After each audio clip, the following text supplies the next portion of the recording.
Good morning, DJ and PK. It's 97.5, the KSL Sports Zone. Well, the Utah Mammoth do it again. They go on the road and they win for the 7th time in the last 9 road games. Why they're 1-5 at home, who knows? But they'll have to figure it out when they get home. Right now, they're on the road. They're in Seattle, and they were down 2-0, and they rattled off 6 goals in a row. A couple power plays got it going, got them up 3-2, and they cruise from there. So, 2 more points. They've got 84 now. They are inching towards clinching that playoff berth. Whether they'll get the Ducks or the Oilers, possibly Vegas in the first round, remains to be seen. But another big step towards the postseason. And having given up the first 2 goals, that was an impressive rally. Let's get to the best of the postgame show. DJ and PK, the Utah Mammoth erased a 2-0 first period deficit on the way to their second straight 6-2 victory on the road. 6-2 the final. Thursday night in Seattle to pick up their 39th victory of the year, and they've got a 5-point lead now on that first wildcard spot they hold on to in the Western Conference. 5 points up on the latest team to take over the second wildcard spot in the NHL, the San Jose Sharks. Mammoth will be back in action coming up tomorrow, 5 p.m. in Vancouver, 4 p.m. Hockey Night in Utah right here on 97.5, the KSL Sports Zone. For the Mammoth, Logan Cooley would once again get the scoring started in the first period on the power play, and with his 21st of the year, getting Utah on the board. Schmaltz all the way across. Cooley looks in, shoots and scores! Another power play goal. That one coming from Logan Cooley. So 2-1 at the first intermission. It looked like it was 3-1 Seattle, but the Mammoth challenged that.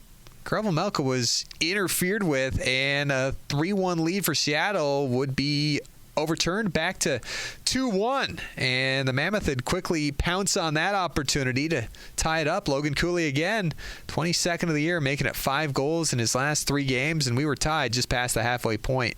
He's one in front, rebound, they score, and guess who? Logan Cooley's got his 2nd of the game. Mammoth wouldn't look back from there. Nick Schmaltz on the power play gives Utah the lead that they would hold on to the rest of the way on his 28th. Keller towards the middle in front for Schmaltz, and they score! A beautiful setup between 2 that have done it so many times. Keller and Schmaltz. Big insurance goal from J.J. Peterka. His 23rd made it 4-2, 4:39 into the third. Here's Peterka with a shot. He scores! J.J. Peterka finds the goal column. And less than 3 minutes after that, Dylan Guenther would get his 37th. It was initially ruled no goal on the ice for goalie interference. Utah challenged that. They'd win again, 37th of the year for Guenther. And Michael Carcone, his 15th on the power play. Mammoth with a 6-2 victory. They sweep the season series from Seattle 3-0, outscoring him 17-6, but they did trail in all 3 games against the Kraken. 5 of Utah's 6 goals in the contest came from their stars, players with 20 goals or more on the season, and Michael Carcone getting his 15th. Krelvel-Melka stops 25 of 27 for his 34th victory of the season as the Mammoth opened April with a victory. Let's hear what Nick Schmaltz, hear what he had to say after the contest. After Seattle took a 2-0 start, you guys just kept chipping away and keep pushing at it. What did you see out of your team as they continue to stick with the game and then explode with goals in the second and third? Yeah, I thought we had a tough start there. They were kind of all over us, and we stuck with it. And I thought that power play in the first got us going a little bit and got us some momentum going in the locker room. And then I thought we took over in the second and played a great third period too. 3 straight games which this team has had multiple power play goals. When you look at the addition of Cooley and just the effort from everyone, now that these goals are falling, what are some of the biggest takeaways about why you guys are so successful with not only chances but goals? Yeah, I think we're doing a better job shooting the puck. I think a lot of times we look for the perfect play and it's not there, but I think we're shooting pucks and then making plays off of that, and we got a good attack mindset, and we're doing a really good job of recovering loose pucks and keeping possession time. 2 pretty monumental decisions from your video staff with Hunter Cherney and Alec Ripto. What can you say about the confidence you guys have when they're in charge of reviewing those calls? Yeah, it's huge. It's a pretty ballsy call up 4-2 with however much time left. If they're wrong, they get a power play. So it was a big play, and to go up 5-2 there kind of sealed the deal for us. So that's big time. Nick, it seemed like patience was a big deal in the game plan tonight when you got behind it. It almost seems like one of those games back in January where you were patient and then kind of went attack mode. Yeah, for sure. I think we knew it was going to be a tight checking game, and both teams really needed to get 2 points tonight. What did you see in terms of the mentality? Yeah, I think we were sloppy in the first half. We were just not executing. We were throwing pucks away. We were moving our feet, and then as the game went along, we started getting a little more pace and started getting some extended ozone time and tiring them up and making them play defense, which is always tough. Schmaltz's 28th of the year came on the power play. Utah now 8 for their last 15 on the power play. At least 2 power play goals in 3 straight games for the first time this year. They scored 3 power play goals on Thursday night in Seattle. And the penalty kill, best in the NHL since March 15th, 21 for the last 22. Let's hear from J.J. Peterka after the contest.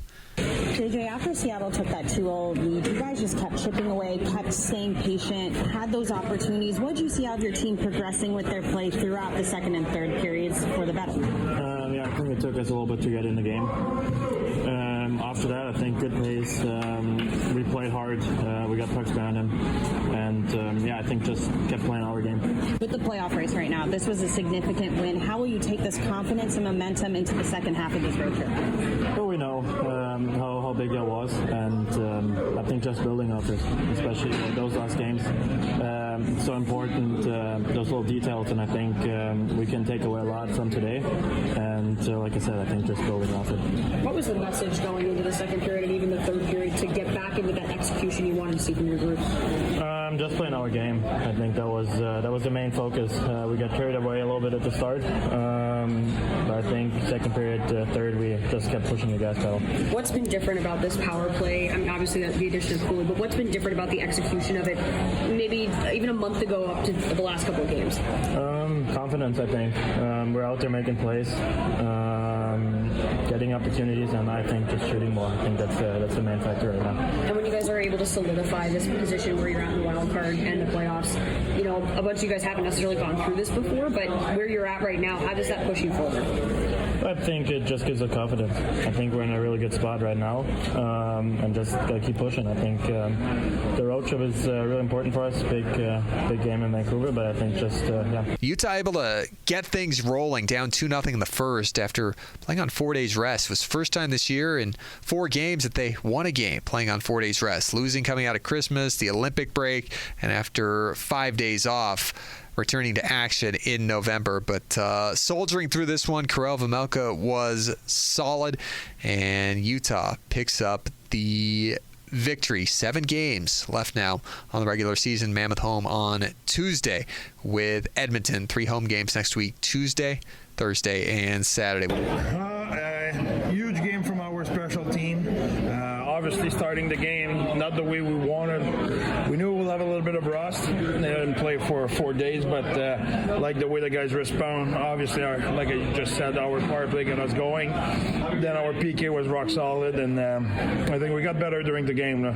From every period, every shift, we got better. That first challenge really turned momentum back for Utah, and then the second challenge helped you get the game as well. What can you say about the video staff, but also your team responding to that and taking that momentum with it? Yeah, I like to keep the credit on the player, but this one, I need to give some credit to Hunter and his group. I think they did a really good job.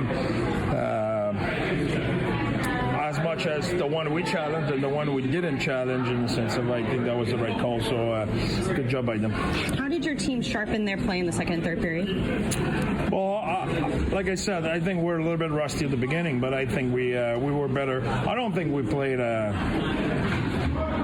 was not a Picasso. It was not the best game we played, but we find a way. you cannot always expect to play your A game. To expect every night you go in and you will play your A game, you execute, you will have the intensity, the reads. It's not the way it happens. So you need to be able to pull it and win games when your game is not as sharp. And I think we did tonight. Like I said, special team were huge. Timing of the goal, guys stayed with it. We had soul, we had spirit on the bench. So I love the way we did it. Some of the offensive numbers, the chances off the cycle, off the rush, high danger, lopsided. What did you see in terms of the execution from some of those opportunities that we haven't necessarily seen in the past? Yeah, it's a team on the other side who clogged the middle, but I like the way we respond. Like I said, in the second and the third, in the sense. In the first, I didn't like the pace we had offensively. We were letting them get 5 above and close the middle, but we were not fast enough in the way we were attacking, and we were looking for the next best play. So I really like the way we turned it around, and our D were good at putting puck through in the second period, and we used the top of the zone. And I always say that when you play against a team who pack it in, if you don't have offense from your D, it's easier to shut down. We'll be talking all about it on Mammoth Daily, wherever you get your podcasts, Apple, Spotify, Utah Mammoth YouTube page, Mammoth Plus, and SEG Plus. Also have a bonus edition of the mailbag for you coming up at our Friday free-for-all and our local hockey segment. We'll talk to a former Grizzly who just led the Vernal Oilers to their second straight championship season. All coming up on your Friday Mammoth Daily. Back with you tomorrow at 5. Hockey Night in Utah. Pregame coverage starting at 4 before the face-off in Vancouver. There is the best of the post-game show. We'll take a break. When we come back, BYU football coach Kalani Sitake. Stay with us. Good morning, DJ and PK. It's 97.5, the KSL Sports Zone. BYU football coach Kalani Sitake meeting with the media. Spring football rolling along in Provo. Here's Kalani. I thought spring ball went really well, and you guys have heard from me every week, and so now this will be the last time you hear from me forever. I mean until probably tomorrow.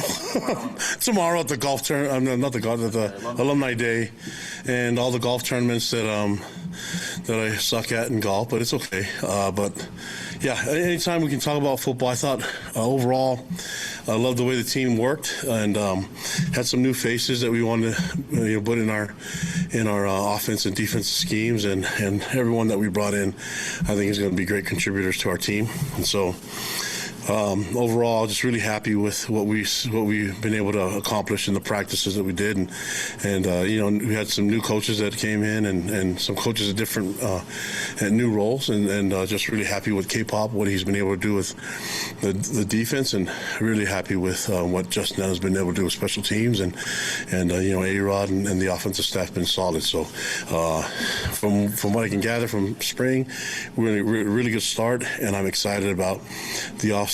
I'm excited about the next step, which is getting to fall camp and making sure that these guys get a lot of stuff done and accomplished between now and by the time we open camp in the fall. So what questions do you guys have for me? All right. First question is going to be from Jay Catch. Yeah, Kalani, we've heard from A-Rod and also from Kelly just about the veteran nature of this squad. What is your confidence level in this team right now as compared to what it maybe has been the past 2 seasons? Well, I mean, I feel really good about the program and the leadership on the team. And so I think in order for you to have great leaders, you have to have people that are willing to follow. And so we have a really good dynamic in the team. I think I give a lot of credit for the player retention and surviving the portal because it's a great family, and the reason why it's a great family is because of the young men in our program and the leadership that we have. So we're able to see the leaders take their role and relish in it, but also welcome some new leaders to our program in spring, and it's been really nice. I mean, I know it's one thing, if you look at the position of the quarterback, it helps having a guy that played for us, last year and understands the offense. That makes it a lot easier. And I think even things like having Trayson Bourget there with Bear is going to be really helpful for us. I thought Trayson did some really good things in spring, and we know we can win games with him. Also wanted just to ask you about the new defense. You already talked about Kelly, guys like Lewis Walker, how DeMar. How do you feel like they did in their first camp with the team? Yeah, they've been great. I mean, everything that I've been able to spend some time with them because I know offensively what they have, and there wasn't a lot of new things other than what they want to accomplish with Bear understanding the offense a little bit more. But with K-pop, I wanted to be involved. I wanted to be there with him and see what he was going to do. Put him in positions where he's going to make calls like he would in the game, and understand how he's going to function as a leader. And that's from what I've already seen, and it's exactly what I thought. He's going to be in a really good spot, and I think he's going to be a great coordinator for us. Next question from Jay Drew. Yeah, a couple questions. Kalani, with no transfer portal opening this April, how will your just month change look moving forward this next month? And also, will you still do the exit interviews and interview all the players? Oh yeah, I think the exit interviews is key for us to communicate to the players how they did in spring, and then set our expectations for them, what we expect for them in the next couple of months. And then, and then see where they're at when we get here in the summer. And a lot of that has to go with some of the guys actually weren't able to play in spring or are going to come off injury. So everybody has to understand where we see them and what we want them to accomplish in the next a short-term goal, and then the goal for what they want to do when they get to the fall and how they want to compete for playing time. So the exit interviews are a big part of the process for us ending spring. And then the characteristic or identity of a team sometimes is hard to maybe nail down in spring, but has anything emerged as far as this particular team for you as an identity? You mentioned leadership, but anything else like that? I don't know. I don't think I don't know if that's my job to determine the identity. I think they'll come out from what everybody else sees. And so you guys have been around our players, you've been around our leaders, and you see what they're capable of doing. And I want these guys to stay humble, work hard, always stay hungry, and try to find ways to get better. And, the culture of love and learn, it works, so just have them double down on that. But part of learning is you make mistakes, you learn from them. We saw that in the spring. I mean, we made a lot of mistakes. I want our guys to make as many mistakes as possible in practice so that it doesn't show up in the game. But what we want to do is eliminate us making the same mistakes repeatedly. So we've got to be more disciplined as a team. There's a lot of factors that go into winning games, and we've got to be on point with so many things right now. And we'll take advantage of the time that we have, but I feel like where we're at currently, at the beginning of April, I feel really good about it, but we still have some work to do. We're not ready to go to the season yet, but we will be. By the time we get to the fall and by the time we get to August, we'll be ready to roll. All right, next question from Mitch Harper. Kalani, following up on the exit interview piece that you were just kind of addressing, last year there was so much conversation about trimming down and unfortunately having to make cuts. Is that even needed now with the limits? Is that even a conversation? Or the guys that are here, will they be here in the fall, I guess? Yeah, I think because we already went through that already. That's the roster is always a fluctuating thing, but more it's just us adding the guys that we were going to put on the roster that came home from missions just recently, and we have a few more that are coming home from their missions, in a couple months. But for the most part, what's been different this year is having all the high school kids that are starting now. Every one of them is enrolled with us early.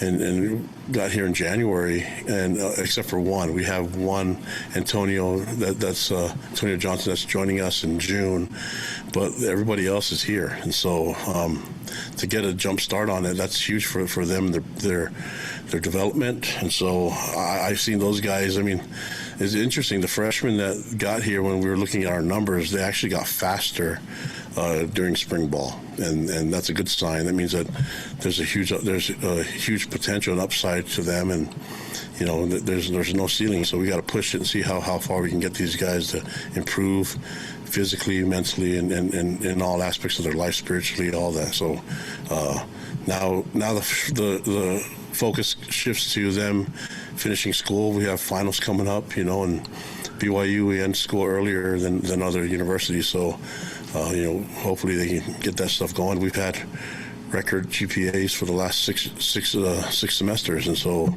we've got to make it 7. And you guys, to follow up on that, you guys are one of the early starters and finish dates with spring football. The calendar is a big talking point in this sport. What do you want going forward? Spring ball as it's currently constructed, or more of a OTA model like the NFL, what's been floated around? Does this model still work with how spring practices are constructed? Well, I know that there's some thought that it might move to an OTA, like a little bit more flexibility next year. This year, they stuck with the spring football calendar. Like, you're gonna, for everybody to do it, there's a certain amount of time. There are 15 practices, and so I just do whatever they let us, So if the rules are that you can do it like an OTA system, and you can have the flexibility of a certain amount of practices from January to the end of June, then we'll make it work. I have a great sports science group that helps us get everything ready. And if you're asking me, I don't know. That's not my expertise. That's not what you guys pay me here to do. But I have people that know that area, and once we're allowed to kind of have the flexibility of those practices, and then we'll put a plan together. But until that happens, I think this is the best plan for us this year. It's nice to think about, though, how cool it'd be if we can have the flexibility of a certain amount of practices between January and end of June. But right now, this is going to work for us, and I like the plan that we have so far. Next question from Casey Lundquist. Hey, Coach, you mentioned some of the freshmen that joined in time for spring camp. What has been your impression of both the incoming class of freshmen that participated in spring camp and the incoming transfers? Yeah, they can all play, and we're going to have a deep team.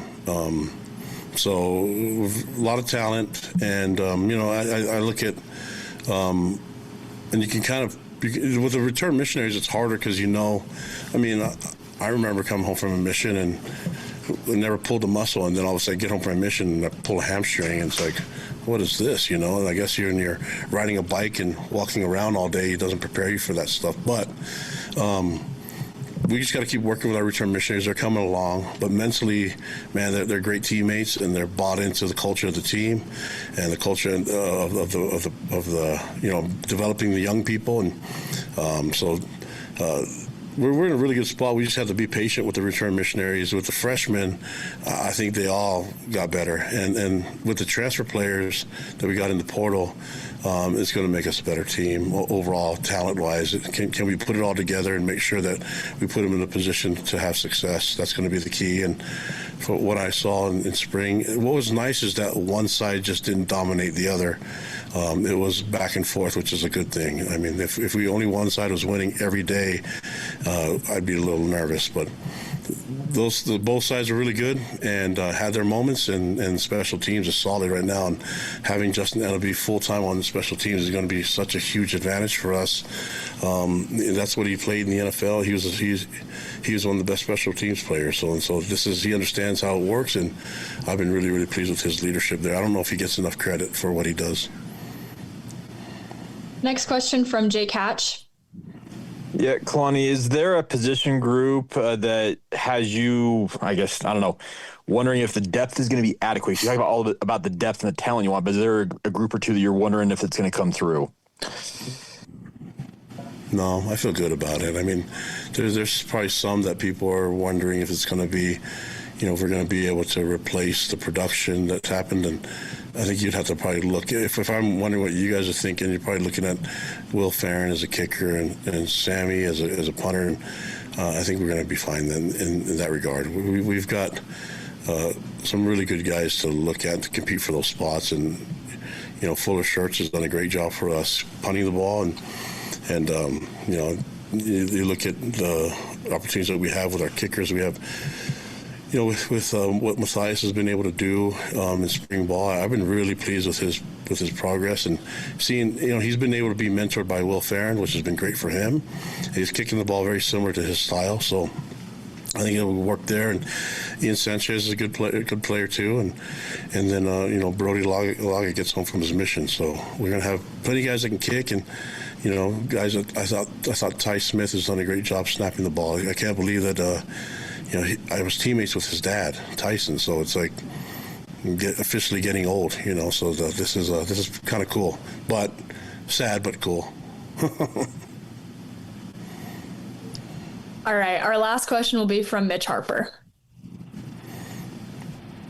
I'm curious, Kalani, just like a personnel note, like which players, if any, suffered season-ending injuries in spring? Did that happen at all? We had a couple guys, but I think more than anything, we'll just wait for the announcement when they make it. It's their own personal stuff, and we're not really in the season right now. But there are a couple that will be a little bit that nobody in the 2D, but a couple that I wish we could have. And then just wanted to ask you, how much optimism does it give you and your program when you see this past year a non-traditional power like Indiana emerge as a national champion? Just how much juice maybe does it give? Like, hey, anyone could maybe win it if it all comes together as you guys try to pursue some big goals in your program. I think that's really cool what Signetti and Indiana was able to do, but we were close. We were right there within grasp of the playoffs and didn't get in, and so there's a reason why a bunch of these guys came back. I just want them to focus on being their best, and then if we can perform at our best, I like our chances. But it's not like you're all in for one thing only. This causes too much stress and anxiety. Let's just be all in for being as best as we can, and then plan on executing and having some competitive advantages that I think can really stand up for us, and maybe we can create a competitive edge and a gap between us and the other schools, and that stuff happens in all the work that we're going to be doing in the next couple months, the next few months.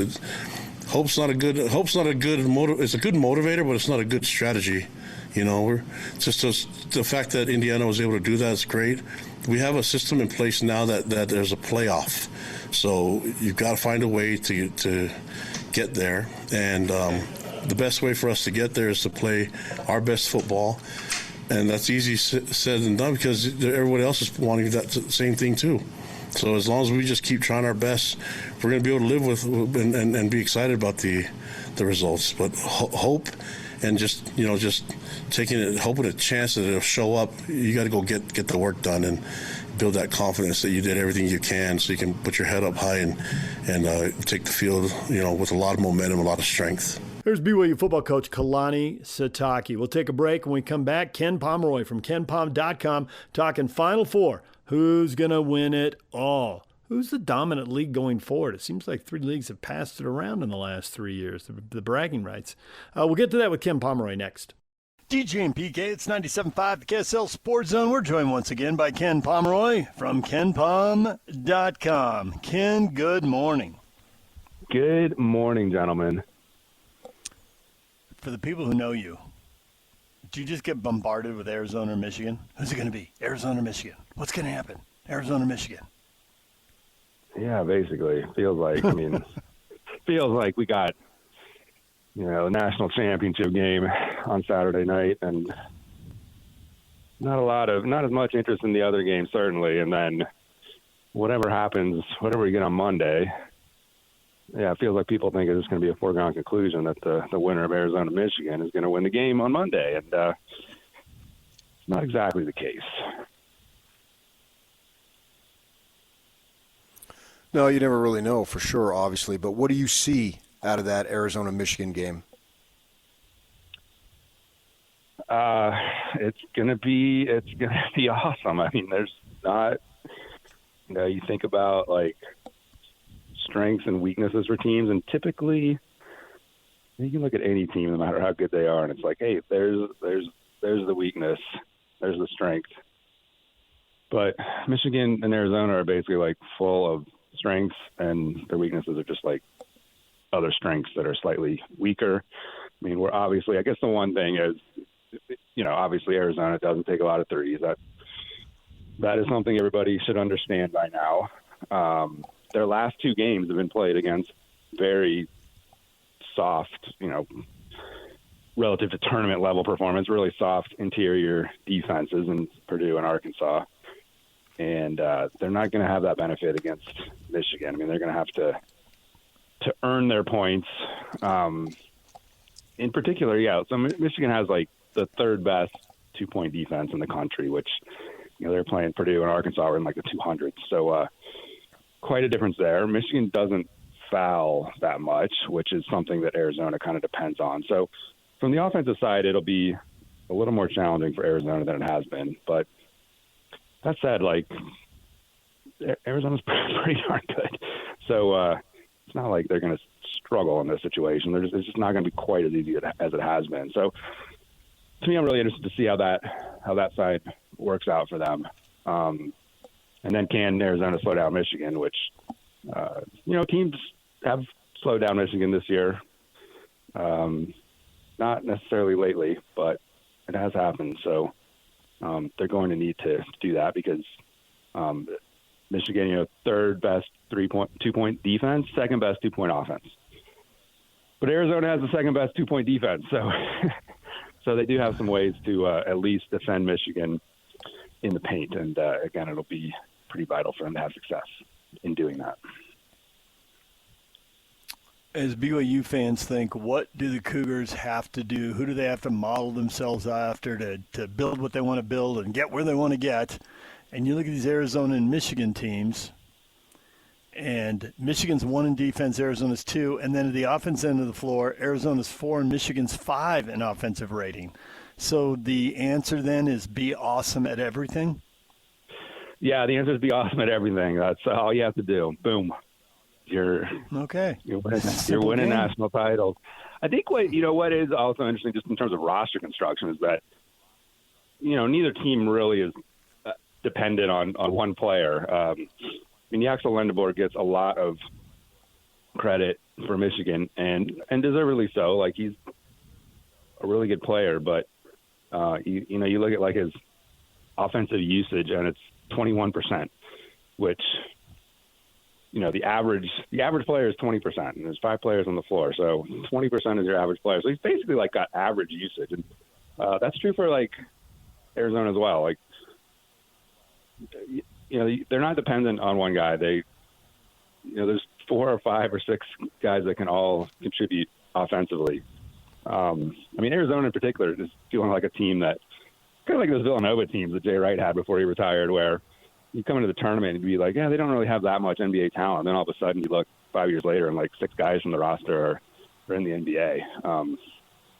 That's really the contrast with BYU. It's like you can go the path of trying to get the stud and giving him the ball on 35% of the possessions, and that will take you to certain places, but it's not really possible to contend for national titles if that's now the goal of BYU. It's not possible to contend for national titles under that paradigm.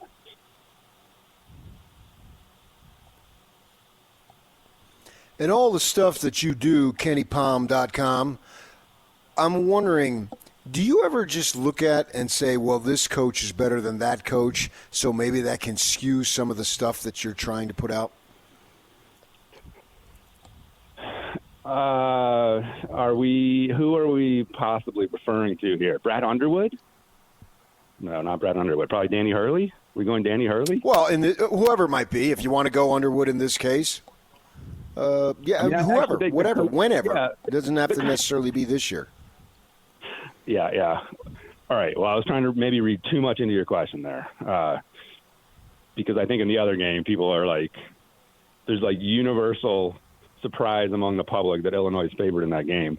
And I think some of it rests on the coaching matchup. And obviously, like, UConn has a history of amazing tournament success relative to regular season success. So people maybe peg that on the coach. But Brad Underwood's been a pretty amazing coach in his own right. So I guess to answer your question, yeah, I mean, coaching is hard to measure, and I'm probably a little more skeptical than most that at this point in the season, coaching has a major difference. Just because you're kind of, self-selecting at this point. Like the teams that get this far, presumably they're doing it in part because their coach and coaching staff, they know what they're doing. I think before the season, it's a little different.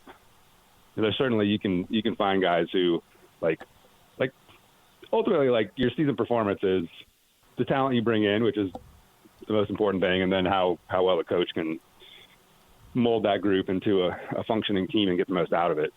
And so there definitely are coaches that, you see time and time again that have advantages in the latter part, and there's coaches that have advantages in the former part, and the best coaches are the ones that they can do both. But at this point in the season, I don't think it's something that's too big a deal.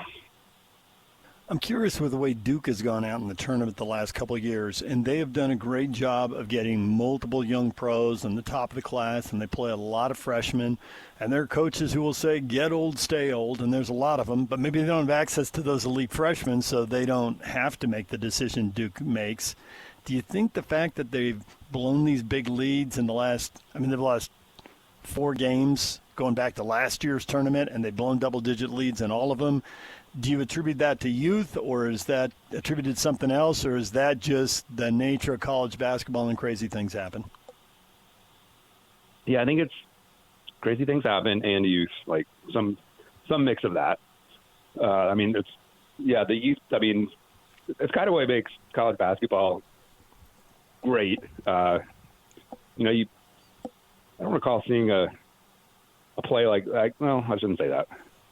I was going to say I don't recall seeing a play like that, in a crucial NBA game. But I guess there's we can fall back on J.R. Smith or whatever a few years ago, and people were replaying the I don't know what it is now, 25-year-old Michael Ruffin highlight where he tosses the ball in the air before the game is over, and it's like Wizards Raptors or something. The Raptors won that game. It comes down and the Raptors sink a 3 to win the game, or send it to overtime or something. But for the most part, you don't see what happened at the end of that Kentucky or Connecticut Duke game happen with more experienced players, I guess, is the general statement there. I mean, Duke was, for whatever reason, trying to advance the ball in a situation where they didn't really need to advance the ball. And you would think a more experienced team would not do that. So yeah, I think there's a little bit of the youth factor involved there. That's part of the deal you make. And really, at this point, I mean, how many teams are winning with this kind of Duke system of going after the elite freshmen and pairing them up with, previous classes of elite freshmen that didn't quite turn out to be so elite and stuck around, like the Caleb Fosters and the Isaiah Evans that they had. It seems like Duke's the only one. I mean, Calipari's still trying to do it at Arkansas and having some success, but not nearly as much as John Shire's had. So I don't know. I do think at some point, I mean, this is, it's going to be the narrative until Duke gets over the hump. But Duke, the next 5 years, Duke's going to get over the hump if they stay with this approach. I mean, they have Final Four national championship level teams. And I don't think John Shire's a bad coach by any means. I think he's quite good. But obviously snake bitten in these end of game situations in ways that makes you question his ability in those situations. But for the most part, I think, yeah, it is part of the deal. You just have young, inexperienced players, and they're going to occasionally do things like that. And on top of that, occasionally those things are going to come back to haunt you. But sometimes they aren't going to come back to haunt you. Sometimes they get away with it. And sometimes you're just going to win games by 15 or 20 points, which is probably what Duke should have done in that game, given how things were going for the first 30 minutes of it.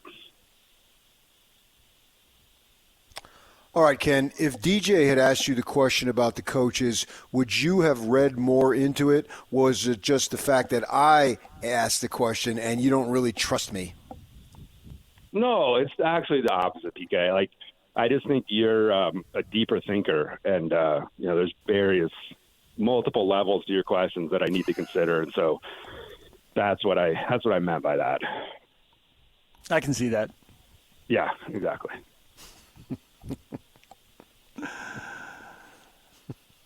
That was so good it totally derailed me. I had another question. Just a simple question. You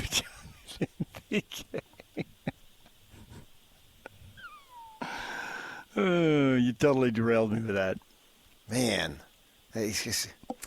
All right. Here's one so for you, Ken. skeptical, Ken, and I view you as pure. That's pure. Okay, great. That's the first time I heard that. Yeah, I know. Just take it and run with it, Ken. What the heck? All right. Yeah. In the esteemed vision of KenPom.com, obviously the Big Ten has got the best tournament record, 6 teams into the Sweet 16, 2 into the Final Four, blah, blah, blah. They're the kings this year, but it was the SEC who did it last year, and I think 3 years ago was Big 12. Do you view one of these leagues as about to pull away, or is this a little crown best conference in college basketball that's just going to get passed around for this foreseeable future, given the nature of the sport and guys coming and going every year? Yeah, I think it's like pretty hard to predict from year to year. I mean, what we have is, so like in college football, you think of the Power Four, and in college basketball, it's really the Power Five when you throw in the Big East. Like the Big East is not a mid-major, just put it that way. So, we have a Power Five, but then within the Power Five, we also have this own kind of structure that is fairly predictable in that the 3 conferences you mentioned are clearly better than the ACC and the Big East. And we saw this start to happen last year and continue to this season. And so, I don't know that there's necessarily any picking among those 3. There's any obvious top dog going forward. Maybe, slight advantage to the SEC Big Ten over the Big 12 just due to, resources, TV money, whatnot. So maybe slight advantage there. But overall, like the safest thing to say is that those 3 conferences are going to be the best leagues in the sport for the foreseeable future, which that part has been unusual. I mean, the Big 12 was the top dog in my ratings for, I don't know, like a decade leading up to this period. But prior to that, you look in history and some years, like the ACC would be number 1 or the SEC would have a couple of nice years. The Big East would be there. And I think the days of the ACC and the Big East are probably gone. The ACC has had to expand into, with teams that aren't necessarily ever going to be basketball powers, whereas at least the Big 12 and the SEC and the Big 10 have expanded into teams that, can be basketball powers like Arizona in the Big 12 or UCLA in the Big 10 or whatever. So, I think that's the direction we're headed.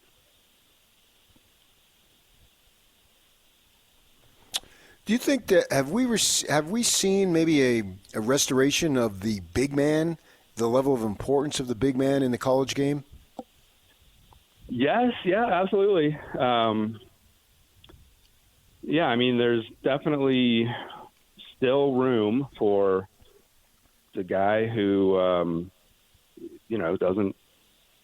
doesn't shoot threes and plays maybe a more traditional, I don't know if post-up game is the right word, but certainly going through the post or going through the paint is certainly more possible than, I don't know, than it has been, but it's still possible. Let's put it that way. I mean, that, the trend in college has been a little behind the trend in the NBA just due to like talent availability, but compared to 10, 15 years ago, like most teams have 4s and 5s that have some sort of perimeter games. But it's not necessary, and we've seen teams over the years, and including this year, have success in terms of guys who cannot necessarily shoot the 3 or don't shoot it a lot, have success. And so, you see that even with these Arizona and Michigan, like UConn. I mean, all these like Terrace Reed at UConn. I mean, he's more of a traditional bruising big man. Moses Malone vibes there for the old heads out there. Guy that rebounds and gets buckets to the rim. Michigan has a Day Mara who is, I mean, a pretty creative player when it comes down to it. I mean, he's definitely like, he's not a guy who shoots threes, but he is a guy who can pass like a point guard. So in that sense, he is skilled. And I think that's sort of the key is that these modern big men, even those who can't shoot, are just tremendously more skilled than big men of 25 years ago. And that's ultimately why I wave the banner for the game being, better than it's ever been. There's just so much more skill on the court than there used to be. Utah State has a new basketball coach. What was your opinion of that hire? What was your surprise level that he left Northern Iowa after 2.5 decades? Yeah, there was some surprise there. I did not see that name coming. Man, it's an interesting hire because on the one hand, yeah, sure, fits the MO, what Utah State has done, going after mid-major head coaches. On the other hand, they've, skewed towards more up-and-coming head coaches, and now we're going with, an established guy who, he's had a fine track record at Northern Iowa, but it hasn't been, off the charts, I think 5 tournament appearances in 20 years. And it's at Northern Iowa. You're not going to go to the tournament every year, but had some ups and downs there. Obviously got to the tournament this year in a somewhat surprise run in their conference tournament. But yeah, I'm of all their hires, I feel like this is the one I'm least excited about. It's not to say it won't work out. He's obviously been successful. It's just he hasn't been that successful, guys, if I'm being honest. So I am slightly concerned about how this might turn out. On top of that, at least this past season, played at a very slow pace. So it's not necessarily the most interesting style. It could be, a lot of low-scoring games up there at Logan next season. So if you're going to play that style, you better have some success. Otherwise, it could be a little rough. So I don't know. I'm sounding a little pessimistic here, but I was surprised they went in that direction. Ken, we will leave it right there. We appreciate it as always. So who do you have winning it all just on the way out the door? I'm gonna go Michigan. I'd love to spring some sort of Cinderella pick. I got a little soft spot for Illinois. Nobody's really thinking about them, and I do think it'll be a Michigan-Illinois final, a celebration of the Big Ten. Yes, a celebration of the Big Ten ending its 26-year streak without winning a title, doing so in the heart of Big Ten country in Indianapolis. That's what I foresee, and we'll see how it goes. But really, should be 2 excellent games on Saturday, 2 competitive games. So hopefully a fitting conclusion to a season where, we've had a bunch of really good teams at the top of college basketball. Ken, we appreciate the time as always. Enjoy the Final Four. Thanks for joining us. All right. Thanks for having me on, guys. Appreciate it. There's Ken Pomeroy. When we come back, what is trending? The headlines are next. It's time to get your morning started with the news you need to know. News update. This is what's trending with DJ and PK. Hashtag Utah Jazz. The greatest part about this stretch of the season is that, yes, they are getting more opportunity for sure, but it's not opportunity that is based around hey man, do your thing. So it's still within a team construct, and so the thought process there is that it can translate. There are moments where Bryce or Ace have gotten hot and you let them take a few extra dribbles because that's just what you're supposed to do. But if Lowry was on the court and Bryce hit 3 in a row, you get to shoot the heat check. That's the way it works. That's Will Hardy talking about the stretch run, the Utah Jazz running out of games. Only 5 left in the season. 4 after tonight. They're in Houston to play the Rockets. I think the thing to look for isn't just, does Sensabaugh score? How does Sensabaugh defend? And when he does score, is he shooting catch and shoot threes? We know he can do that. I know in the last game against Denver, had a 3, but he pump faked the guy, a little flyby, so he drove to the rim and attacked the shot blocker, and he scored. So how many different ways can he score, especially next year when presumably he'd be a role player playing off, depending on who's in the game at any moment, 2 or 3 other established scorers. He doesn't get as many shots, but the ones he gets, can he score in different ways? So a little something to watch for as the Jazz play the Rockets and presumably lose in Houston. Tip-off set for 6 o'clock. Pre-game coverage on the Zone at 5. It's all about watching the Jazz to see if they lose and watching the Kings to see if they win and see if the Jazz end up with the 4th or 5th best lottery odds. DJ and PK. #NBA.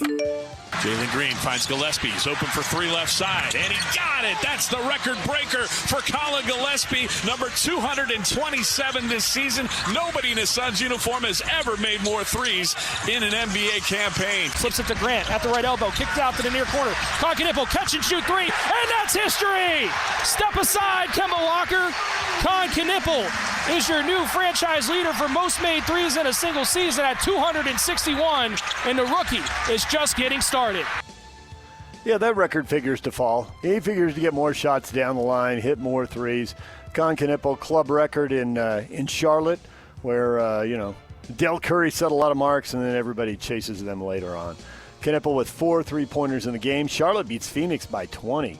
Charlotte's going to be that hot team in the East nobody wants to play, although they are currently in play-in territory and they're running out of games. So I don't know if they can make the top 6. They're probably going to see Boston or Detroit right out of the gate. But really a good turnaround by Charlotte in the second half of the season.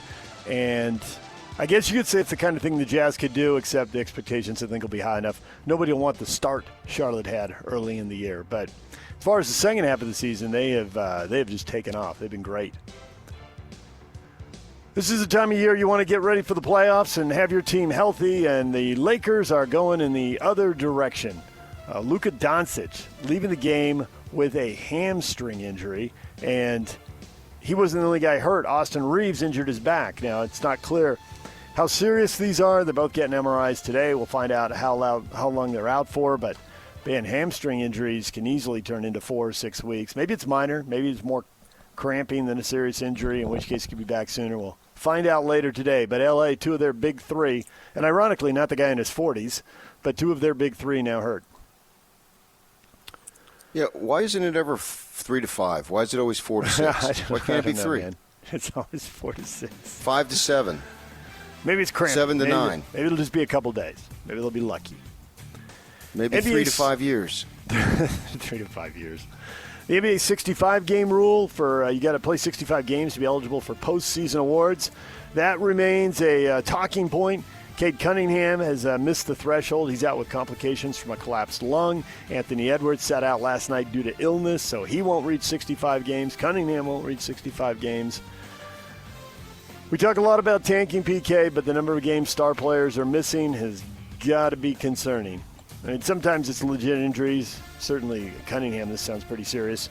But guys just resting on the second nights of back-to-backs also. How do they get their stars out on the floor more often? Yeah, I don't think it's that big of a deal. I think that the league makes its money off its playoffs, and the playoffs are going to be starting here soon, and that's what it's about. We're going to talk about this forever. How do they get the start? No. The playoffs are what drives the NBA, not the regular season. It's never going to change. So accept it and move on. DJ and PK. #college basketball. Final 4 set for tomorrow. Illinois and UConn at 4. Michigan and Arizona at 6:50. It's on TBS and True TV. Do you want to watch the Fab Five sit around and remember the good old days, PK? They're going to be doing a separate broadcast over there on True TV during that Michigan-Arizona game.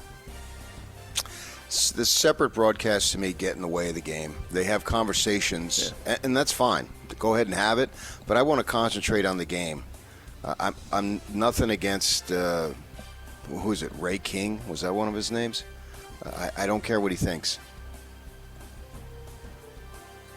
The day after the championship game, Monday night title game, Tuesday, the transfer portal officially opens, but lots of people are making their announcements now, including Kansas star big man Floyd Badunga, who submitted his name for the NBA draft. He'll get feedback from the league, and he's also entering the transfer portal. So talk about keeping your options open. Will he go to the NBA? Will he go back to Kansas? Will he stay in the portal and go somewhere else? He's a sophomore, 2 years of college ball. He was 3rd in the Big 12 in rebounding. He's projected as a second-round pick. And NIL makes it a little tougher to make that decision to leave as an underclassman, doesn't it? You got money for sure in college. You want to take your chances on being a second-round pick and maybe end up playing overseas? Is he from America? Yeah, I mean, you're right. For the foreign guys, it'd be going back home, right? DJ and PK. Hashtag NFL. Kirk Cousins leaves Atlanta. That was 2 years and a lot of money for a bunch of 500 football out of him.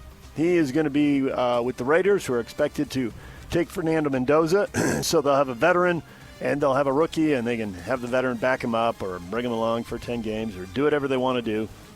Cousins is still guaranteed $10 million from Atlanta, so the Raiders only had to give him $1.3 million, the veteran minimum. They'll let the Falcons pay him the rest of the money, but he's got a $10 million roster bonus built in, and if somehow he stays there 5 years, he could make as much as $172 million, but it seems like he wouldn't come anywhere near that. Wow. I read a thing, PK, that he is now one of the top 5 paid quarterbacks in NFL history. Of course, you have to be a recent quarterback because the money keeps getting bigger, and he's the only one of the top 5 without a Super Bowl. But he's gotten paid. 2019 NFL Defensive Player of the Year. Cousins? Yeah. No. When did he Did get he play one? in a Super Bowl? Who was the quarterback when Atlanta lost to the Patriots? Oh, no. He was in Minnesota then. That was the guy they brought back who's he was from BC. You saw him play BYU. And he's running the club now. Matt Ryan, yes. Matt Ryan was their quarterback. 2019 NFL Defensive Player of the Year and two-time All-Pro quarterback Stephon Gilmore announced his retirement from the NFL after 13 seasons. Spent the majority of his career with Buffalo and New England. 13 years in the NFL, that is that is 2 or 3 careers right there. That is a long run. DJ and PK. Hashtag college football. Indiana coach Curt Cignetti backing his new starting quarterback Josh Hoover, who left the Big 12 and TCU to go to Indiana. 42 turnovers in 31 games. Sonny Dykes had criticized him. Cignetti's response was, we've got to clean up some of the turnovers, obviously, which Coach Dykes made light of. But when Josh got here, he met his 2 new best friends. A great defense and a really good run game. And he was never the same after that. So, little play action, make him better. Great defense, really good run game. We heard Kyle Whittingham lecture us on that for a few years, right? Indiana cashing in on him with it as well. Yeah, speaking of cashing in, Virginia, I think those were his second and third best friends. His first best friend was money. NIL, baby.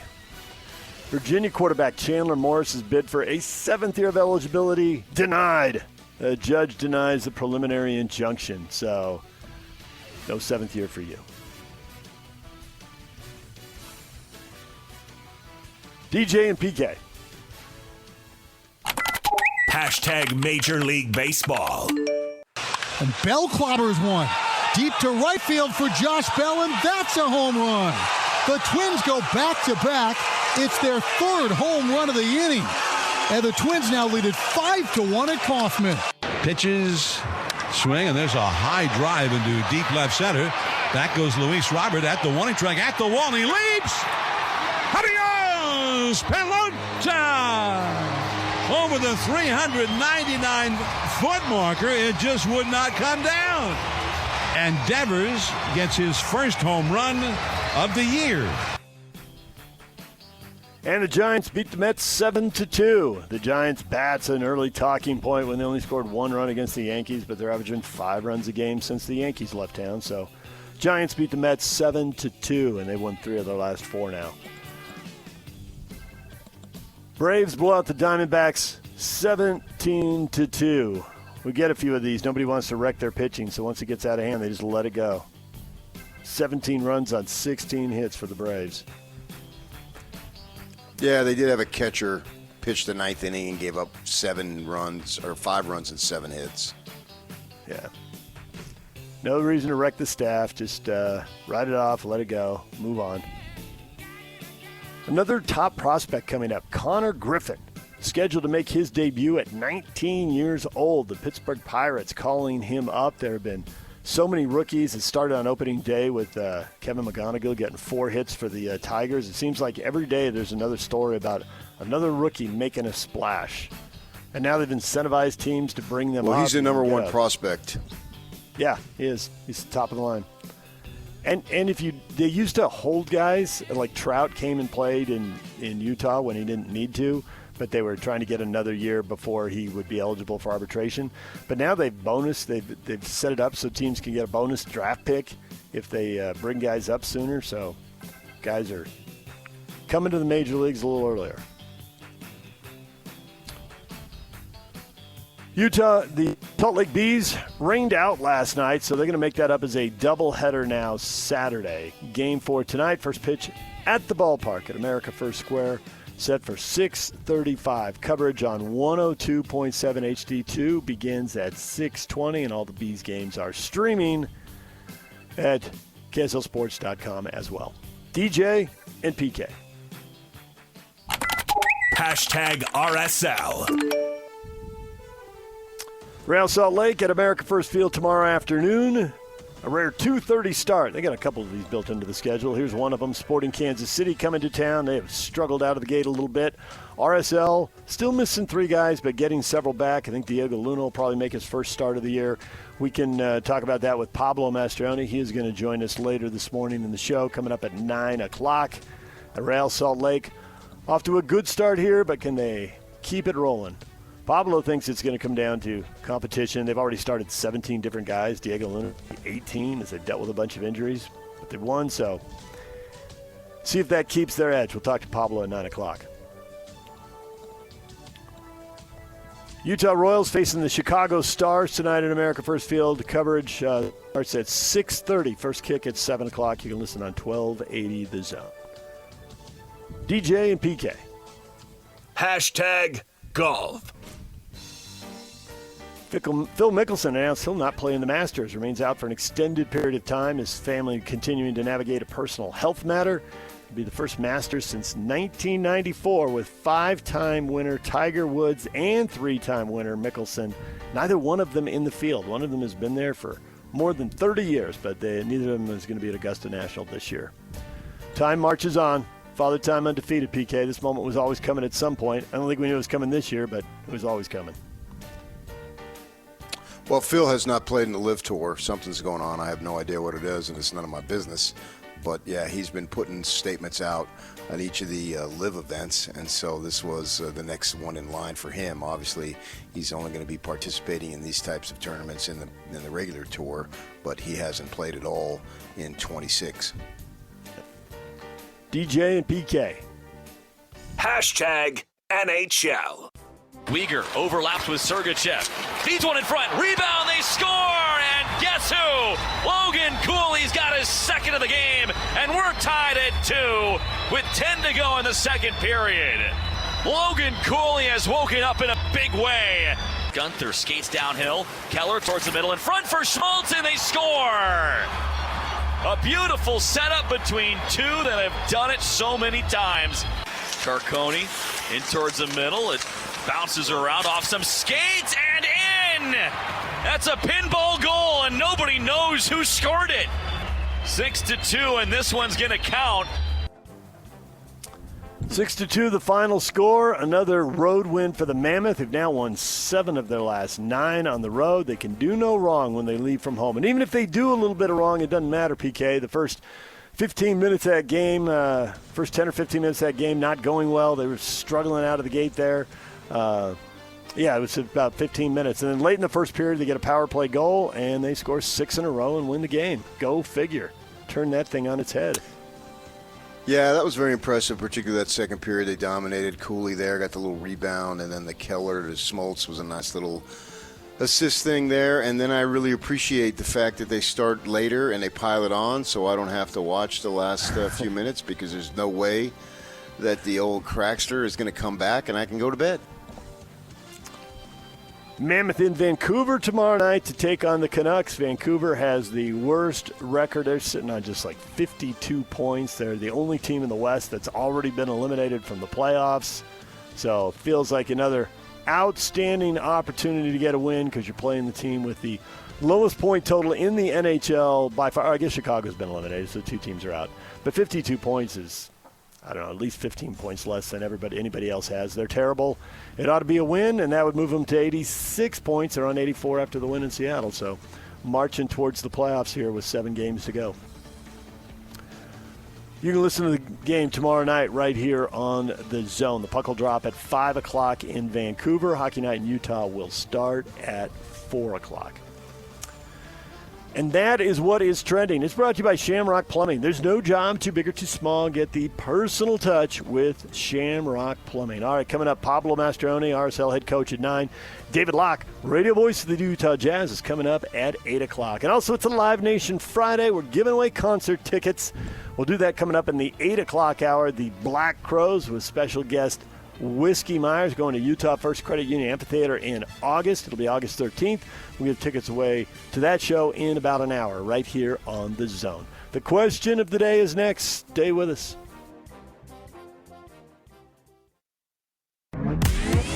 Just a bunch of guys sitting around and talking sports.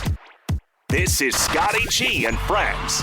Tony Jones from The Athletic. When you get blown out at home by a team that lost 16 in a row, I applaud that lack of effort. That was impressive by the Jazz. The length that the Jazz are going to pull this off and to make sure that they keep that pick. I got to say, this is the best front office in the league at this point. I'm all in. Because they're going to keep their pick, all right? They're going to get a top 5 pick. Listen, you ready for me to get wild on here? Let's go. I'm going to get Let's wild on this show. Let's do it. If the Utah Jazz get A.J. DeBancer, they're winning an NBA championship within 3 years. Lloyd, you rolling on that? Lloyd got it. Lloyd, you got that? Wow. Catch Scotty G and Friends weekdays from noon to 3 on 97.5, the KSL Sports Zone. The KSL Sports Zone and Beehive Meals are honoring people that impact youth sports in our communities. Nominate the youth sports volunteer you know for the Beehive Meals Hero of the Week at KSLSports.com/contest. And listen every Thursday afternoon to JJ and Alex for the winner. It's the Beehive Meals Hero of the Week. DJ and PK, it is time for the question of the day. And PK, there's a battle brewing. Cody Campbell for president, according to what you saw in the parking lot. And Brett Yormark. Cody Campbell is the booster / president of the Board of Regents at Texas Tech. And Brett Yormark, the Big 12 commissioner. They're battling over Texas Tech, having to play on a Friday night. Cody Campbell, who's ready to turn the sport on its ear, says Friday night is sacred in Texas. Friday night lights, high school football. And Brett Yormark is like, well, the TV guys are writing the checks, and we need to make sure we get the TV checks. So Friday night football it is. Let's go. And the Texas Tech-Houston game has been moved, and Campbell's all sorts of upset on that. So whose side are you on this? And PK, this is where, are you going to listen to your heart or are you going to listen to your head? There's decades of tradition that says side with Cody Campbell, but there's the business of sports in 2026 that says you better side with Yormark. So I think you got to go with your head over your heart. I'm siding with Yormark in this. The TV networks are going to schedule them in a good window on a Friday night. They got to take it and run. Well, I don't think that college or high school football is unique to Texas. Agreed. And it is everywhere, right? And so with that in mind, it may be more special and more interesting and more popular, I guess probably would be the better word, in Texas. But the rest of the country, although when I was a kid, they didn't play the local high school. When I lived in New Jersey, nobody played and nobody played at night. A lot of them were Saturday, maybe Saturday morning, Saturday afternoon. Now, I'm not sure if that's changed over time back east in the Northeast. But I do know that going to high school games was a big deal where I grew up because you had a much more of a community feel than you have out west. The towns, there's towns no Sandy High School. Yeah, right. Yeah, towns are different whereas than suburbs, and lines move. Where I lived, there was the name of the town was the name of the high school. They weren't named after presidents, John F. Kennedy or whoever it might be. It was just simply the name of the town. And the start of the season, they'd put the football players and the cheerleaders and the band, they'd put them on fire trucks and they'd ride up and down the streets in the community, and everybody would come out.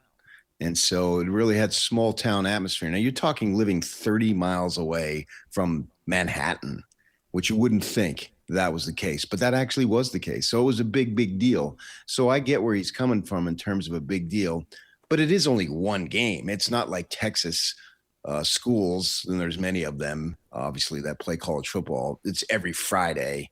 And so I think that, people get money and then they get power and they get fame, and all that stuff is like a massive drug. And you start to be a big shot and you start to be somebody and people know who you are. We're seeing it here locally. Probably Larry Miller was somewhat anonymous before he bought the Jazz way back when, right? And then he became the most important sports figure in the state. The Tribune used to do a thing, the top 25, they probably still do it. I don't know. Most influential sports people. Well, every year it's the Millers. It was Larry and Gail Miller. Now they couldn't put it every year, and they've got, they try to be politically correct in what they do. So you get some people that nobody really knows, and they want to enlighten you. And I always laughed on that. It was a slam dunk. It was Larry Miller every single season, right? Every year. And now you can argue it's Ryan Smith every single year going forward, because they get the money, then they get the team, then they get the fame. And Cody Campbell doesn't have the team, but he has the money. And because he's had the money, he's acquiring fame. And he wants more fame because he's known certainly in Lubbock and in Texas and to degrees in the Big 12, but I don't think he's known nationally yet, right? I don't think he can have Ja Rule on the sidelines with him like we tend to have. Like certainly in the beginning of Ryan Smith's, it seems like every young rapper was sitting on the front row and all that, and that was cool and look at us type of thing. And I think he's trying to influence more and more people and gain more fame and go from there. He wants to be in Washington, D.C., making policies or aiding policies. So he's stepping out of, as LeVar Ball would say, out of your lane.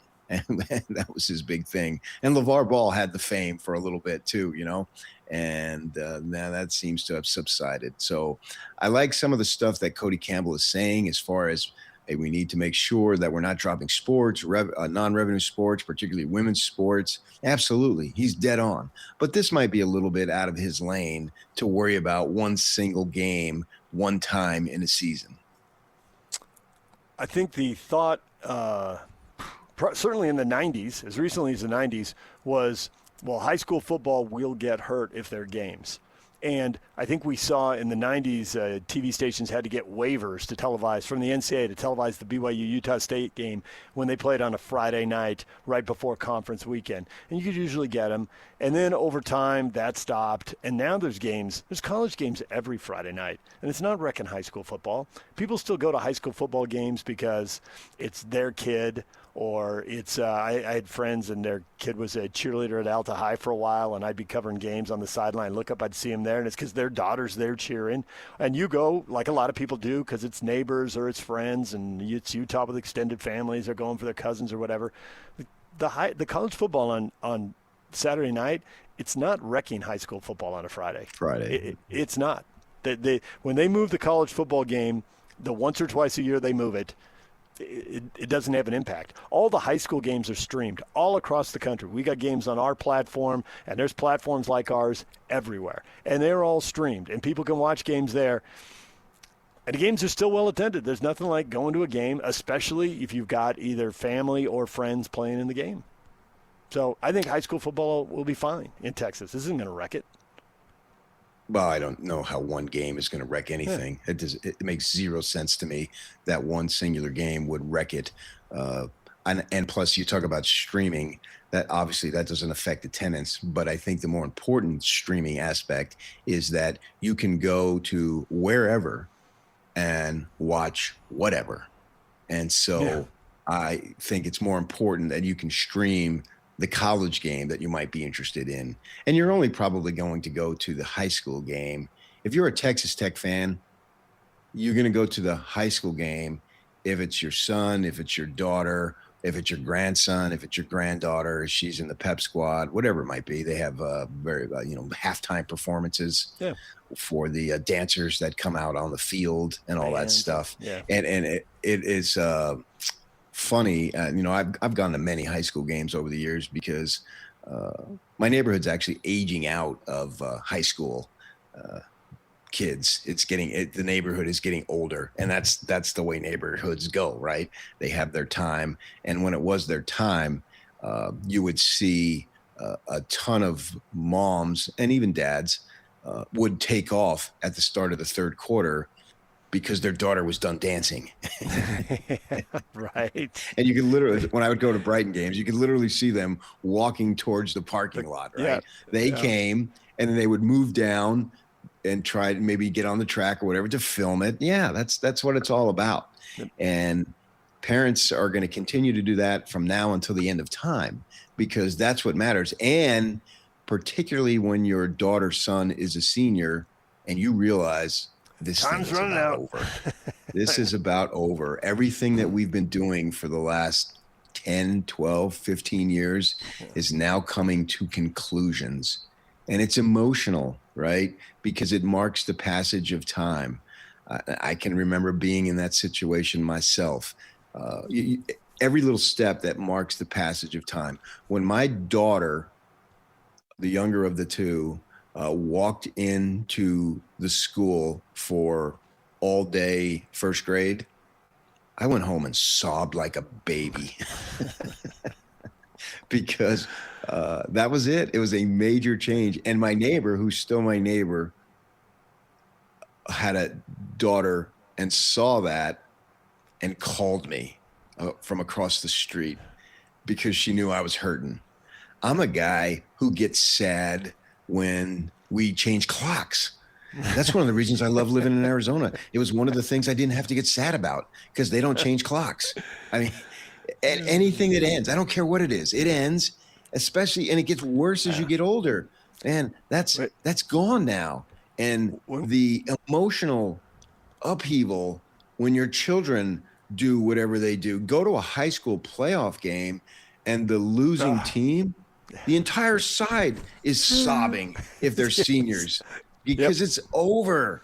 And if you're a freshman or a sophomore, you can't really comprehend it. But when it hits like a ton of bricks, man. It is over because only a small percent get to go on and play college ball. And then obviously even less than that. I can still remember the bus ride losing my senior year, knowing that this will be the last time. And I can draw a tear out of Pablo later today when I took off that Thunderbird uniform for the last time. Only he would be able to relate to that. He's the only guy in the entire state of Utah who can relate to that with me. I mean, actually, there's not. No, I have a friend who actually lives in Salt Lake, and we played ball together, and he listens, and so he texts me occasionally. We were friends since we were like 15 years old, and he actually lives in the community, so he can relate. So there's two of us, three of us. It's emotional, and so I think if you're a parent, you're going to go to that game.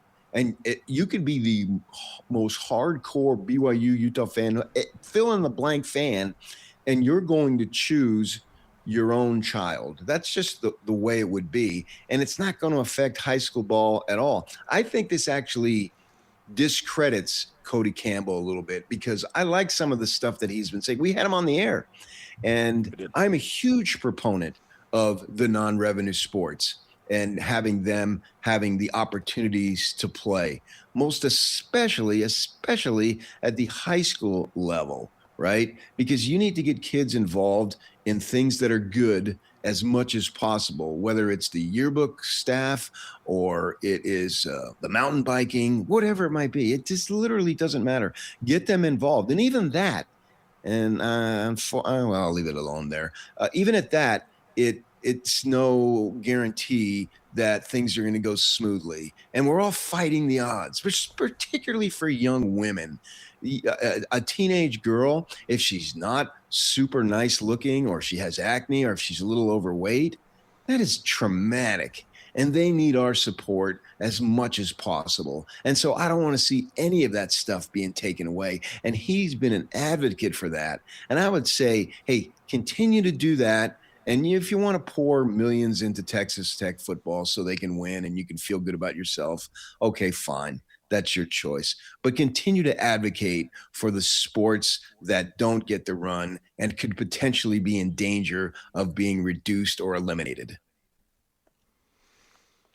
So funny you say that about the kids and the passage of time, and that's one of the reasons these high school parents will hold on and these games will flourish, even if Texas Tech and Houston play on Friday night every year. We sent our oldest kid away to college, and I came in moping. And, of course, you'd already had kids leave the home, and it was totally predictable. You could see it coming a mile away. I came in moping, said, well, I mean, I knew they were going to grow up. What, I was raising Peter Pan? And you just started giggling. It's like I was just another in a long line. You'd seen it so many times. That's so predictable. If PK's done it, he's seen 20 people in the neighborhood do it. There's 20 more people lined up behind me about to do it. Mm-hmm. Yeah. None of us are raising Peter Pan. It's going to happen. Yeah. And I expect that Yormark will win this battle, and this Texas Tech-Houston game will happen. And, I mean, it is a nice little tradition, and we all love the, high school on Friday, college on Saturday, which is what I grew up with, even if you had the Saturday afternoon high school games. Everywhere I've been, high school's been a Friday night sport. And the NFL started to lean into that a long time ago with Monday Night Football, and then the colleges tried Thursday, and then the NFL saw it work and said, well, then we'll play Thursday. And now it just keeps evolving. I keep waiting for them to just put buys in front of these games and play on Tuesday and Wednesday. People are going to watch football every night of the week if someone will just provide it every night of the week, and it just seems like a matter of time before the NFL does. They go to these double bye weeks. They're going to experiment with a Wednesday night game before Thanksgiving. We had Mark Harlan on the air, and he said he was talking to Yormark, and they thought, what about Wednesday night? And why hasn't it happened? It hasn't happened because the TV networks realized the NFL is going to do it. And they put a college playoff game up against an NFL game and got like 4 million viewers, which is like half or a third of what they normally get. Nobody wants to compete with the NFL. High school might be the only thing that can compete with the NFL. It's just so local. It ties neighborhoods and towns together, and people are going to go see their kids. High school's built to survive it. It is, and it's a temporary audience. There was a time that I was going to high school football every week. Literally every week. And that time, as I said, my neighborhood has aged, and we've all seen that. And we know where the growth is in the Salt Lake Valley. I mean, you go southwest, and obviously it's exploding and booming, and it's crazy. And I'm sure there was a time that where I lived that was considered out in the nether regions, and now it's not. The Phoenix Open used to play in the city, and then they moved it out to North Phoenix, Scottsdale, where they are now. And I can remember, oh man, no one's gonna go. It's way out there. Yeah, right. And it's laughable what way out there is now. Kevin Graham used to live in Phoenix, and he lived a beautiful home when he was working at the Phoenix sports radio station that Ryan Hatch is now working at. And it's a Bonneville station, just like ours is. And so he lived probably, and where I lived was considered North Phoenix. I mean, extreme North Phoenix, where I grew up, right? And he was probably 8-9 miles north of me, which when I was a kid was literally just nothing. And now you go into and for people who know what I'm talking about, they can relate to this. It's so far spread out that it's crazy, man. It's just crazy. My first game when I worked for the Casa Grande Dispatch in, 1984, right? That's when I would have got the job. So my first high school season was 1984. And my first game I covered was Maricopa. It was the lowest level of 11-man football. And it was so far out there that it was just stunning that people actually lived out there. Well, that's a lot of Indian reservation land, and now they have casinos. And my sister, who likes to pull a slot machine now and then, 25 times a day, lives out there. And it's no longer way out there. And so I'm sure that you go to those places out in our area. What is it? Harriman and some of these places, some of these places down where York lives. I don't even know where all these schools are. I'm sure they're going to have great attendance because that's where the youth is and that's where people are and the younger folks, and they're going to go to these games. And so a college football game, well, you just monitor it on your phone, or you can watch it, you can check the score, what have you. But you're not going to give up something like that for a college game. No way. And the college game is going to have its ratings. It's going to have its attendance. BYU plays on a Friday night. How many people they hold? 63,000. They're going to have 63,000. That's just a fact. So I think both can coexist and be just fine. I think there's 350 million people in the country. Both can flourish. And everything you talk about in Phoenix has happened here in our lifetime. When we moved here, Skyline they had the big numbers. Now they're playing 4A football. They used to be in the highest classification. They were in 4A when it was the biggest. They're in 4A now, and there's all these bigger 5A and 6A schools because what you talk about, the neighborhood gets old. And the power changed, and Alton Bingham started winning all the time. And Alta's not that far from where you live. So not at all. You were right in the middle of it. And Alton Bingham were moving games off campus. I think they might have played at Rice-Eccles once. I think they played at I think they moved games, either school. I don't know if they're playing each other, but they moved them to RSL Stadium. They were drawing huge crowds. And now those schools, that's not where the growth is. It's like you talk about, like Harriman and Mountain Ridge, these schools that didn't even exist are now really good. And Sky Ridge didn't exist. They're really good. And those neighborhoods have a gazillion kids. I do have one beef, DJ. What's that? That it seriously bugs me when people go put their blankets on the high school bleachers Friday at 10 a.m. thinking that seat is going to be saved. Oh, I've seen it work. To get I know to it a works, game, and it bugs me, but it shouldn't. No. Yes, one of our former bosses when we were with the Jazz, Jeremy Castro, played at Kearns, actually won a state football title at Kearns. The last one Kearns won. But his kids went to Bingham, and to get to Bingham with all the traffic and make sure you were there in time to do a live shot before a big game. And I'm with you. I'd look up and like, what are all these blankets and seat backs doing here? And he's like, they save seats. I'm like, how does that work? He goes, it just does. They put them down and they'll be there later. It does. We need to have at least a state law or a community law. You cannot do that. If you want to go and sit there at 10 o'clock and your butt is on what is it now? If it's not hardwood, what type of surface do they have? Aluminum? Concrete, aluminum. It depends on the whatever it might be. Yeah. You have to stay there the whole time. If once you leave, you have vacated it and you cannot save seats. All right, we've got another tradition. It's not as old as the whole high school football. That's a century of tradition getting worked over. But there's another football tradition that's, depending on where you are, it's 30 or 40 years old, and it might be over. And the people who are ready to kill that tradition might surprise you. That's next. Stay with us. Don't miss your chance to win big every week on the KSL Sports Zone. This week you can win tickets to see Weezer with the Shins and Silver Sun Pickups at the Maverick Center on September 15th. Get tickets now at livenation.com or listen to the KSL Sports Zone all day Wednesday for your chance to win. DJ and PK, it's 97.5, the KSL Sports Zone. Well, look at a topic that's back in front of us. Conference football title games, PK. We've talked about them. We've talked about why we like them. We've talked about why we hate them. And now Alabama Athletic Director Greg Burns says, it's time to end the games, quote, I think the ship has sailed, closed quote. Actually, he does go on. There's other quotes. It's a great event. I don't like the idea of it going away, but I think it's reality with an expanded playoff.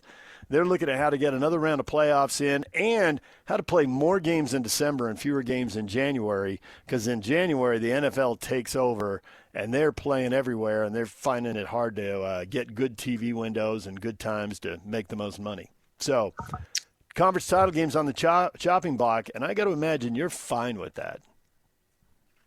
One thing I did wanted to say before we get to that, Yak and DJ for that matter, I think we should have that as a drop when Andre Tourney said our PK was really good or something like that. I think the 3 times a month that I say something profound, I think we should have that as a drop. So make it so. Make it so, Yak. Yeah, have that. Our PK really good. That's a terrible Andre Tourney. But, yeah, we can hear him saying it.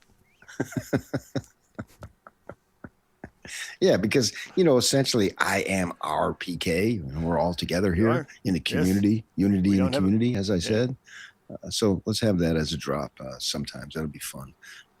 Yeah, I think that I agree with Mr. Byrne. As the playoff has expanded, the conference final, it seems like it just gets in the way of what's going on. It doesn't really add anything. Now, I get we want more live sports, so I'm not telling anybody to reduce that. I will never say to somebody, take money out of their pockets, you know. And so the TV people and all that and the conferences, they want the money. I understand that completely, yeah. And it's going to be continuing to go and grow. I mean, that's just a fact. And so we're not asking for reduced. That's why I like the dumb bowl games. Whether I want to watch them or not, it's up to me. But I want the option if they're there. And if I'm flicking around and I'm not doing anything, which is usually the case, and I got the remote in my hand, if we're American males and you got the remote in your hand, what are you going to do? You're going to flick around to various sports. And if it's a good game, I don't really care who's playing. I can watch, and I'm fine with it. And it doesn't even matter the gender for that matter. Just give me competition. If it's a close game, I'm in. And so I want that to continue, especially for these teams that don't get an opportunity to play in these playoff games, and, you know, give them an opportunity to have one more game with their friends and buddies and all that stuff. It's supposed to be fun. So I would caution against reducing those. But with the expanded playoff game, I think that these conference title games have just become, I don't want to say irrelevant, but maybe, I don't know, is unneeded the same as irrelevant? And it seems like they create controversy that the committee doesn't need. And so put playoff game or playoff games on that Friday and Saturday, the first 2 Fridays, first Friday and first Saturday in December. Why not? Then go in that direction. And I think that if there's these ties, you can figure it out. Now, last year, what was there? Not this past season, but the first season that Utah was in the Big 12. What did we have? A 4-way tie? Did we really? 4 teams at 7-2. Did we really figure it out? No, we anointed 2 teams, and they went down to Texas and played, and the Devils won, and good for them. But did it really eliminate the controversy? No, they just had some. I don't even know remember how they did it. Some crazy tie-breaking system that said these 2 teams play. And they were fortunate enough that those 2 teams that year hadn't played each other. So it was the first time and all that. Right. So they got a nice buzz there. But it's not like they solved all the problems when there's a tie. I think they can still figure it out. All right, we'll have more on this coming up. I think there's no question. To your point about money, they're not giving up any money, and we're not giving up any live games. We're just trading in 8 conference title games, only 1 or 2 of which might be relevant and really interesting. You know, when Indiana and Ohio State are both undefeated, okay, that's fun. But there's too many games where, you know, TCU is 9-0 and Kansas State is 6-3. What is the point of that? What are we doing here? It doesn't matter. And Alabama lost the SEC title game and went off to the playoffs and won a playoff game. So, again, what did it matter? So they'll make more money. They've already done the calculation. There's no way Greg Burns is popping off about that. He knows they'll get more money.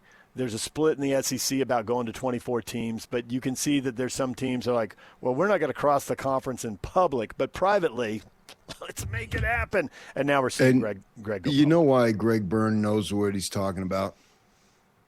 Because he went to ASU. Thank you. Because he's a devil. He's At a heart. Sun Devil. Well, he was the U of A's athletic There it director. is. Yeah, well, nobody's perfect, right, PK? Nobody's perfect.